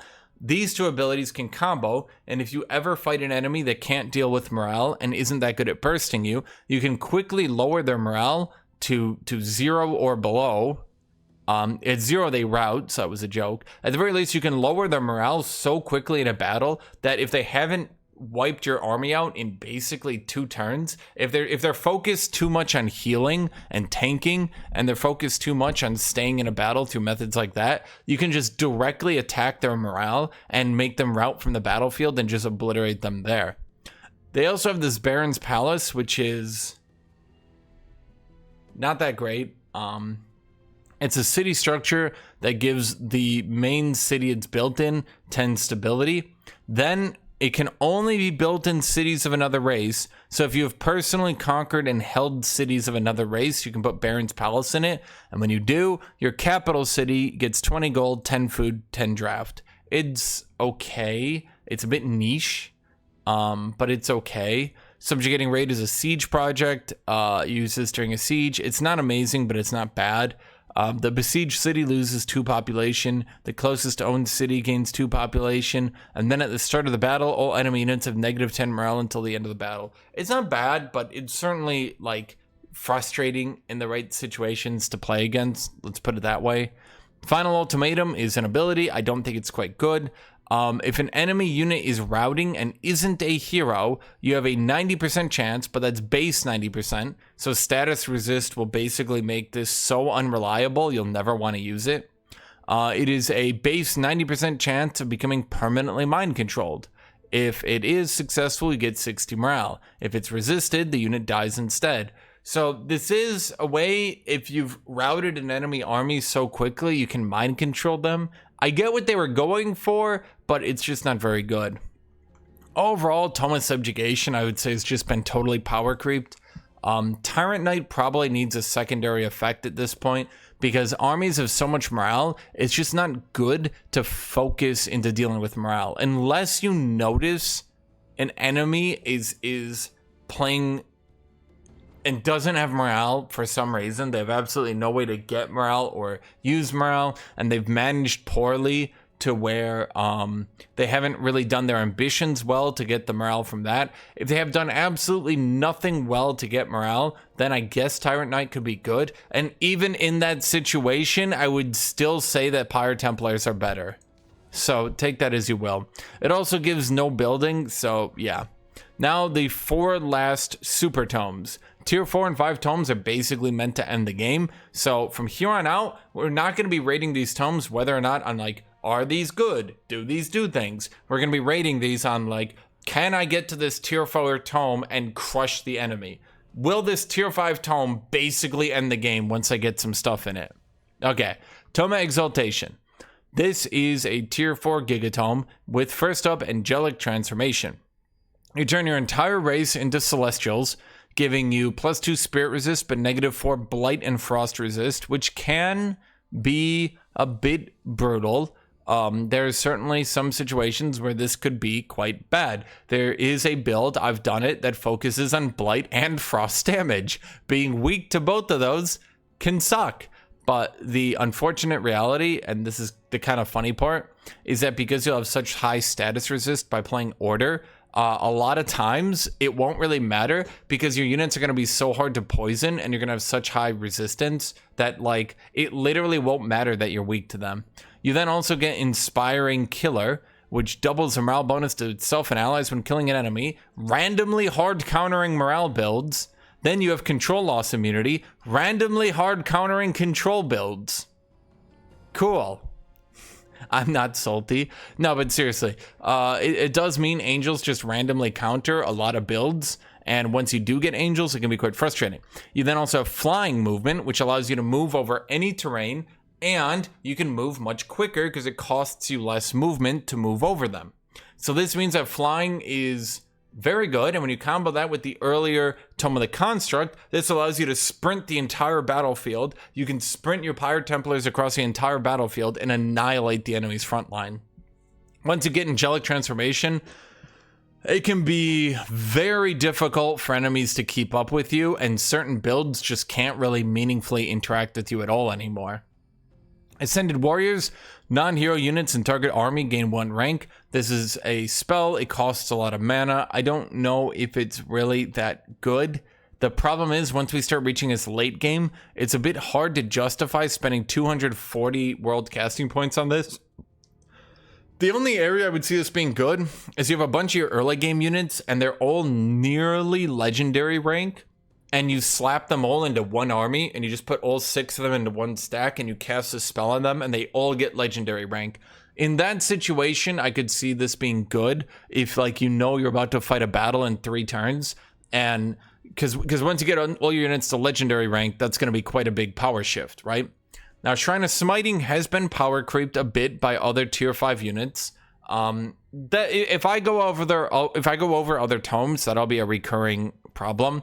But even with that said, even with the bit of power creep that's happened, Shrine of Smiting is still absolutely devastating when it comes to damage. Let's go over why. It will be really obvious once I go over it. So here's the Shrine of Smiting. Looks cool, doesn't it? The head is not in its head. The head is in its hands. Cool looking unit, actually. I like the aesthetic they went with here, right?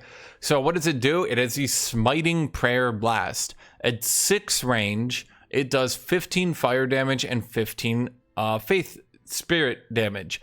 It then ignores 50% of target's resistance. So it does a good chunk of damage at long range. However, for each faithful unit up to 10, it gets 2 spirit and 2 fire. That's 20 spirit and 20 fire damage until most of your army ends up dead. So for the majority of the battle, it will actually be doing 35 fire, 35 spirit damage at 6 range for 70 damage, ignoring 50% of resistances. That is a lot of damage that will keep happening every turn and be very powerful. It also has the always hits accuracy, so an enemy unit needs to have some form of evasion just to not get immediately hit by you.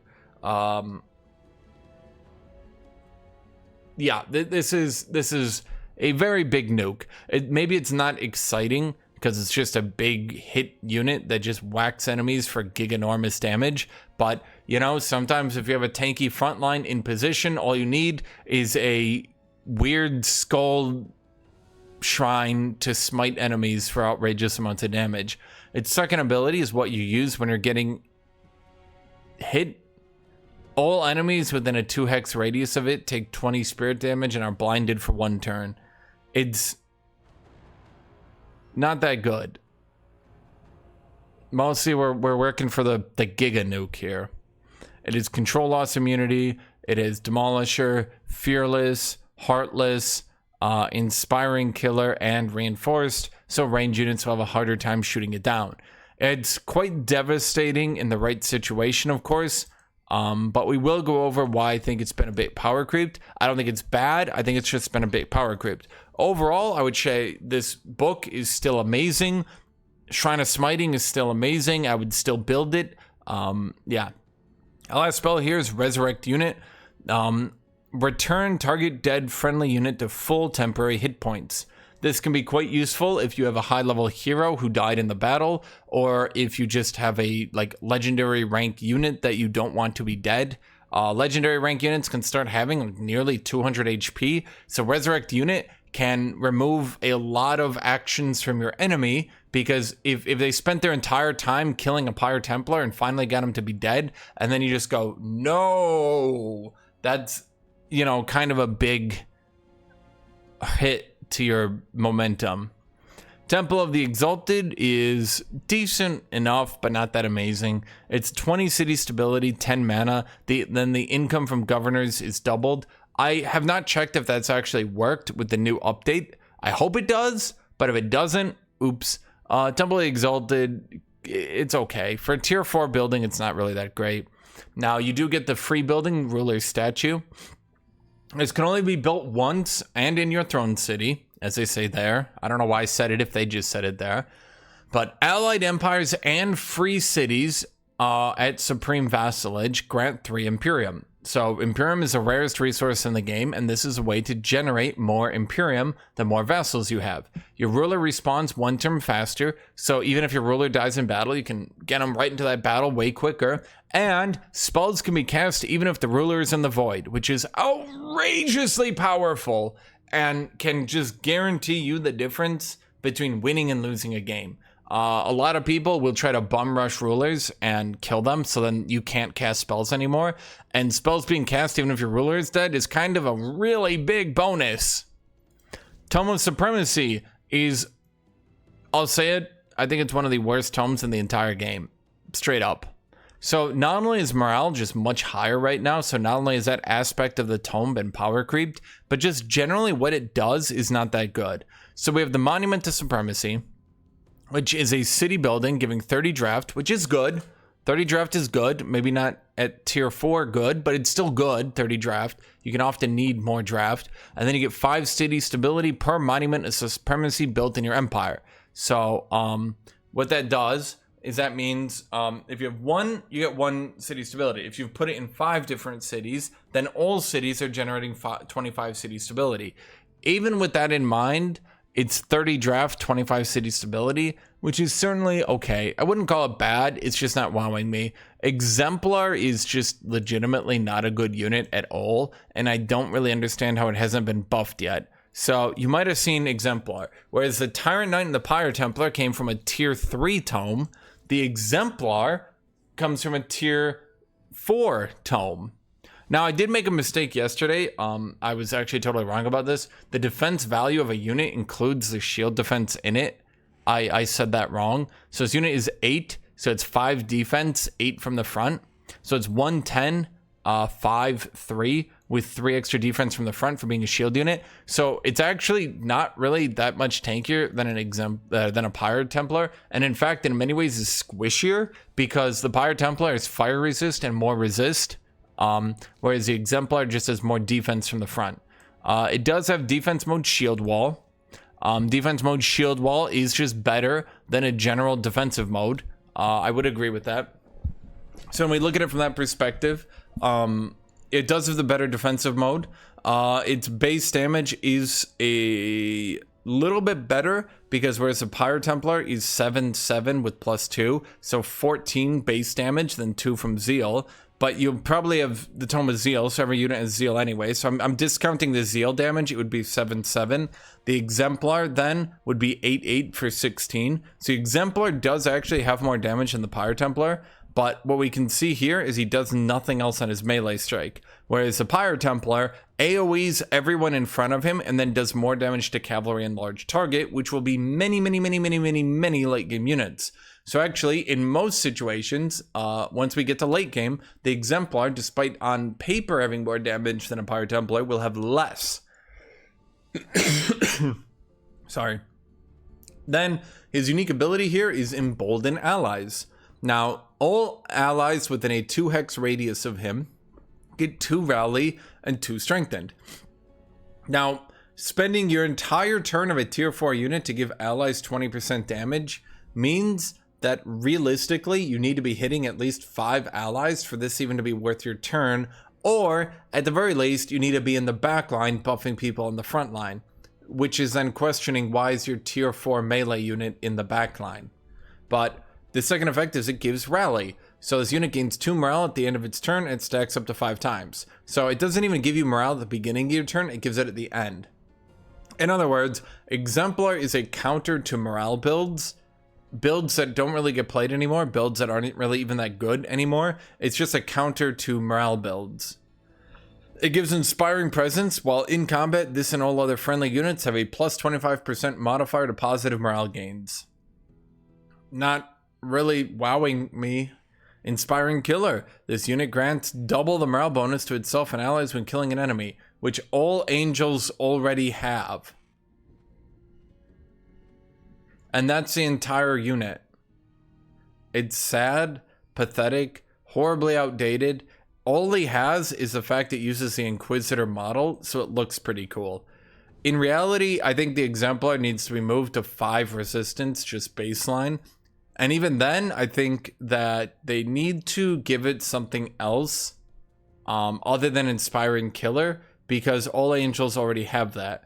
So I think maybe Embolden Allies should give a stack of regeneration. If it did that, I think it might at least be a little bit decent, because then he could use this to counteract decay so that he could be used in a heal build. So you would have a tier 4 shield unit that heal spams. I could see that maybe being a bit overpowered, but you get the idea, right? At the very least, he'd be used. He just needs something. So, Tome of Exaltation is really good. Tome of Supremacy, it's not going to get better the more we look through. Condemn Army, we're a tier 4 tome, and we're hitting a single army for 20 damage and condemning it. At this point, we should have so many sources of condemning enemy that this isn't really a big deal. But second off, we're hitting a single army for this. We're not even hitting every army. No, we're hitting a single army. That's really pathetic and bad. Anthem of Victory is just about the only good thing in this tome. Giving everyone 15 morale and 3 strengthened can be relevant, because this can quite quickly hype you up to high morale crit range. So you could potentially get yourself 20% crit. So with 3 strengthened, this could read all allied units gain 3 strengthened and 20% crit. And then if you have the Order Orb in your capital, that would buff this spell. So it's 3 strengthened, 3 fortune, 15 morale. So you could potentially be getting like 50% crit and 3 strengthened off this. So if you do use this, this could be good. This is the only good thing, in my opinion, from this tome. Supreme Magic is so laughably late and underpowered for this that I don't really understand it. Finally, we grant Zeal to our battle mages and support at tier 4. So what is the amazing secondary effect we get that makes this totally worth getting it so late in the game? Makes killing a unit cause it to explode, dealing 20 spirit damage to adjacent enemies. So if you get the last hit with your support units, it causes enemies to take slightly AoE damage. I'm not saying it's bad, but like, wow. As a tier 4, this is nothing. Now this brings us to Tome of Prosperity. So why would I not ever get Tome of Supremacy? Because there's literally no way in this or any world, so long as I have the expansion, that I would ever not go Tome of Prosperity. Tome of Prosperity probably hopefully should actually get a little bit of a nerf. But as a tier 4 tome, kaboom. So what do we got here? First off, we have Grand Protection. All allies in a 2-hex radius get 2 stacks of Grace. Now, Grace heals you for 10 hit points whenever this unit is attacked. And then you remove a stack of Grace. So it's a very good way to keep your units alive through focus fire. So every unit gets 2 stacks of Grace, 2 regeneration, 3 bolstered defense, 3 bolstered resistance, and once we buff our order spells, do remember, we're getting fortune, or if we're nature and buffing our spells, then we're getting 10 healing. So this spell basically makes it impossible for us to be focused down. It's really strong. We're just going to be tanky motherfuckers. This is probably the weakest aspect of the tome right here, and already it's still better. We get 10 city stability, and then each farm and forester in our domain gives us 3 gold, 2 mana. Let's say, hypothetically, we have 5 farms, 5 foresters, somewhere around there. This late in the game, we'd probably be turning a lot of those farms and foresters into better buildings. Does Tome of Supremacy have a building? No, of course it doesn't. But, at least be 10 stability, 15 gold, 10 mana. It's not amazing, but it's not terrible. Firmly. Staves of Grace. This is an absolutely insane upgrade to your support units as compared to getting them a little bit more damage. This one makes our support units, at the start of the turn, they always get a stack of Grace. So the first attack on them will always heal them for 10, making them harder to attack. Our backline units are just generally more tankier.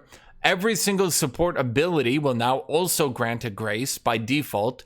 So that Mending Touch I had earlier also gives a stack of Grace. It also means all our healing abilities get a stack of Grace. If our healing abilities AoE, they give Grace. And then every single support unit, in addition to granting Grace, they now get an AoE that removes all negative debuffs from allies and removes all positive buffs from enemies. As I did mention with every ordered tome, as I did mention over and over again, with order generally just randomly hard countering so many different units in the game, Cleansing Rain can completely shut down both dot builds, and it can completely shut down buff builds. So, Staves of Grace, remember every support unit gets Staves of Grace.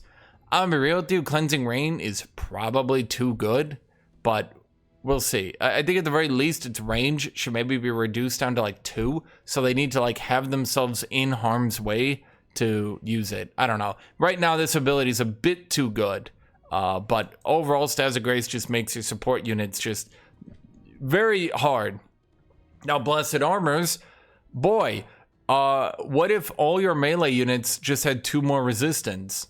Well, now you can with Blessed Armor. So every single support unit gets 2 more resistance, and at the start of your turn, it gets a stack of Grace. So it gets the longer the game goes on, the more you're going to heal, the harder it's going to be to remove you, and you're just very hard to AoE by default. As if all of this to just make your army an unkillable giga monstrosity, as if all this wasn't enough, we now also have Summon Prosperity Dragon. What does Prosperity Dragon do, you might be asking? Summon Prosperity Dragon gives us a 30 damage 8 range hit. Damages target unit, adjacent enemy units take 50% damage. It is 90% hit chance at 8 range, so it won't really hit at that long a range very easily, but it is, I would say, fine. It's not really meant to be using Radiant Spike, but I'll go over it. We also then have Radiant Rebuke. This just hits an enemy melee unit. So tier 5, we got 140 HP, 5/6 defense. About as tanky as the Shrine of Prosperity. I said the Shrine of Smiting. Shrine of Smiting is better against physical. This is better against magical damage. But here we have the Bestow Mask of Prosperity. Link to a target-friendly unit. Damage sustained by the linked unit is transferred to this unit with a 35% reduction. At the start of each turn, this unit and the linked unit gains Grace. You can then also recall the mask, and it consumes all stacks of Grace to give 10 hit points per stack of grace and a stack of regeneration per stack of grace. So you could use this on a unit that, for example, ended up at 1 HP from some effect that maybe led to units end up at 1 HP, and then you stay linked to them, giving you, you take their damage, and then you're going to slowly heal off all these different effects. Then that unit will slowly heal, and then once it has a bunch of grace stacks on it, you rip it off, heal it a crap load, give it regeneration, or you just put it on your Giga Berserker hero, and they have to kill the dragon before they kill your Giga Berserker, who's going crazy and killing everyone. Then, of course, we have Reign of Prosperity. Now, this ability is exactly as broken as you're reading. All friendly units get a stack of grace and lose 1 random negative status effect. Globally, your entire army, at infinite range. And you can have multiple of these. So, to be clear, this unit is quite good at wrapping up a game. Tank builds were not very good going into this expansion, but as of right now, I would say tanky builds, once they reach tier 4, between Tome of Exaltation and Tome of Prosperity, these tanky builds can sprint across the entire battle, run right up into melee, constantly remove every single debuff, and then constantly be healing every time you try to interact with them, while generally not really taking much damage to begin with. So Tome of Prosperity is like, I might even say this tome might be S+ tier, I'd have to really say. So then we have the Shrine of Prosperity, which is a unique building unit that allows us to draft 3 different units. I'm not really going to go into them, because on the order side, you're probably building your base racial units. You don't really care about, you know, the units from the Shrine. Maybe on the nature side, you would care about them, but they're not really that impactful on this side. You're just not really going to use them. So then what you do in the Shrine of Prosperity is it's a unique unit, counts as a conduit, or sorry, unique building. You get 3 city stability per adjacent farm or forester, 7 food per adjacent farm and forester, and then 10% of all food is converted into gold. So you can take that excess food and turn it into gold. This is a way to make these late game food heavy cities become something useful before the game ends. So already the game should be over. Now, if we get to tier 5, do we get even stronger? Yes, I would say. Tome of the God Emperor, I would say, is kind of like mid-tier for late game win conditions. It certainly does have a win condition, but it's like kind of mid-tier on it. Like, all tier 5 tomes are going to be broken. So before I say anything, you're going to say, oh my god, that's broken. Just yesterday, I used the Nature tier 5 tome to win a game, because I got to tier 5 with nature. I turned my entire race into plants. Then the tier 5 for nature heals and revives every single plant on the board. So literally every turn, every dead unit revived, and every alive unit healed for 50 HP. And I did that every turn, over and over. He couldn't kill anything. Everything revived until I ran out of mana. I had 2,000 mana in the bank.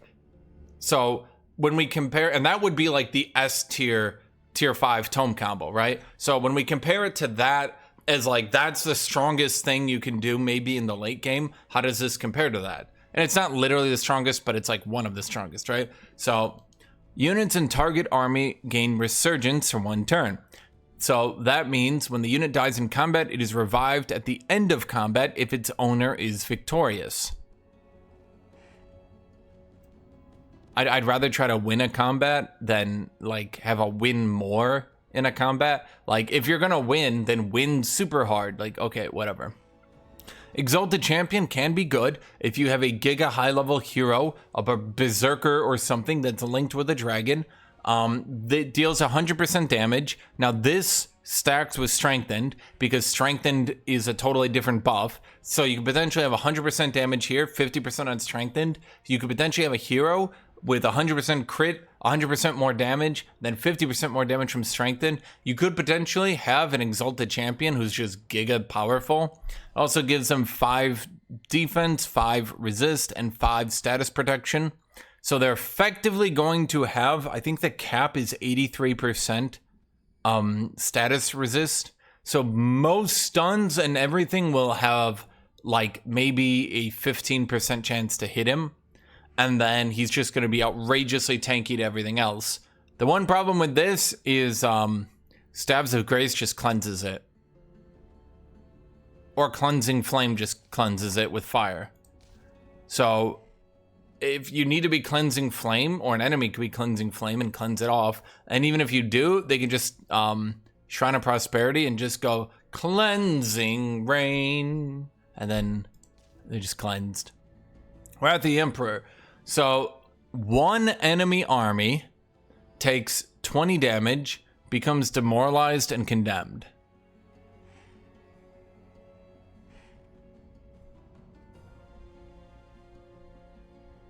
This is a tier 5.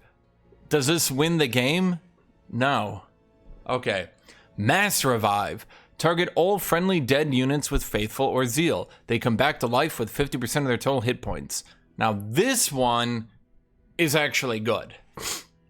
This is the one that can win the game, because what this could allow you to do is, let's say, maybe 3 or 4 or 5 of your Pyre Templars are dead on the front line, and the enemy hasn't been smart and either massacred their corpses, pillaged their bodies, or just stood a unit on top of them to stop the deny, stop the revive. So let's say you got 5 dead units and no one has stopped them from reviving. You go, whoom, and they just come back to life and smack the crap out of everyone.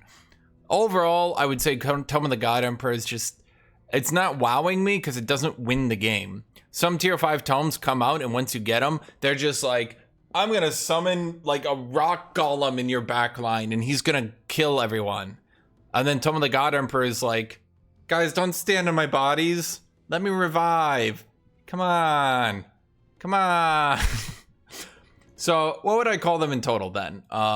So I had this wrist lit in here. I'm going to be honest. I think I might actually call Tome of Prosperity S+. I do think Tome of Prosperity is actually so good that it might probably just outright need to get nerfed. Yeah.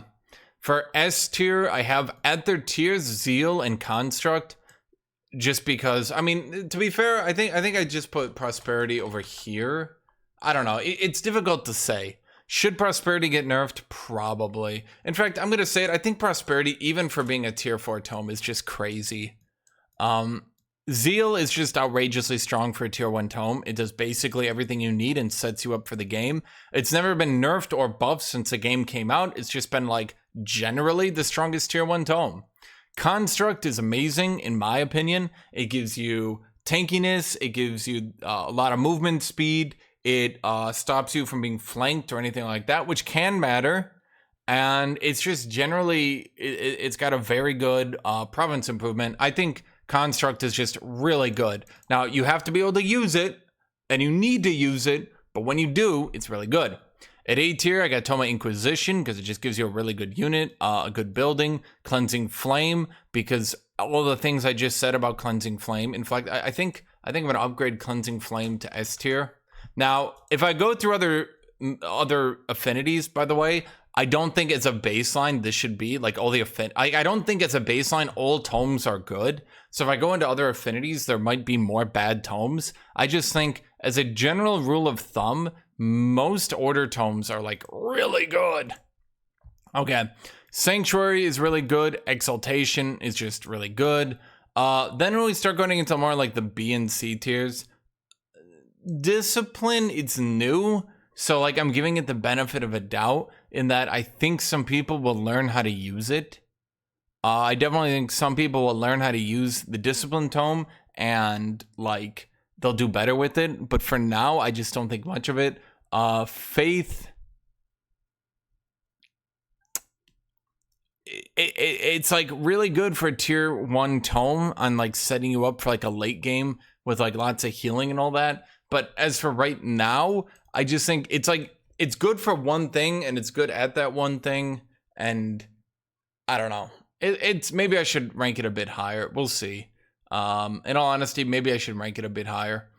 Subjugation, I think is just, it's good when it's good, but as a general rule of thumb, I would not go it by default. I would watch to see what people are doing and then try to counter it. But it would really suck. For example, if you went Tome of Subjugation and then they just became undead, and now they're immune to morale, or they became angels and now they generate a shitload of morale, or they used any of the 92 other ways to just have a lot of morale. Like Tome of Subjugation just has a problem where it's very, very, very easy to just completely hard counter a dude trying to lower your morale.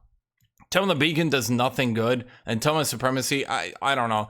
I might have to put this even lower. Tome of Supremacy is just so bad, and I think it's just because you're getting a tier 4 unit at tier 4, and like, so we have a tier 4 unit, a tier 4 shield unit that should be good, that should be an upgrade, that should allow people to have these tanky front lines. And I should not knock my microphone down and make it really annoying for you guys, but at any rate, it's just not very good. It's just not very good. I don't see any world. I just realized I've been at a black screen this whole time. I'm gonna have to probably edit that. I'll edit that in post, okay? But at any rate, I just don't see a world where supremacy. If you see whatever. Yeah, shoot, that's gonna look really dumb. At any rate, I just don't think that supremacy is very good at all. I just don't like it. So, there we go. Thank you all for watching. Thank you all for being here. I have to end, or it's going to be a 2-hour video, and I don't want it to show that it's a 2-hour video. So, if you have any questions, leave comments. If you have any opinions, leave comments. If you have anything like that, leave a like. Subscribe to the channel if you want. If you want me to go for way too long hours into any other topic that I can talk about, feel free. But for now, thank you all for watching. Thank you all for being here. Thank you, everybody. And as always, have a great rest of your day.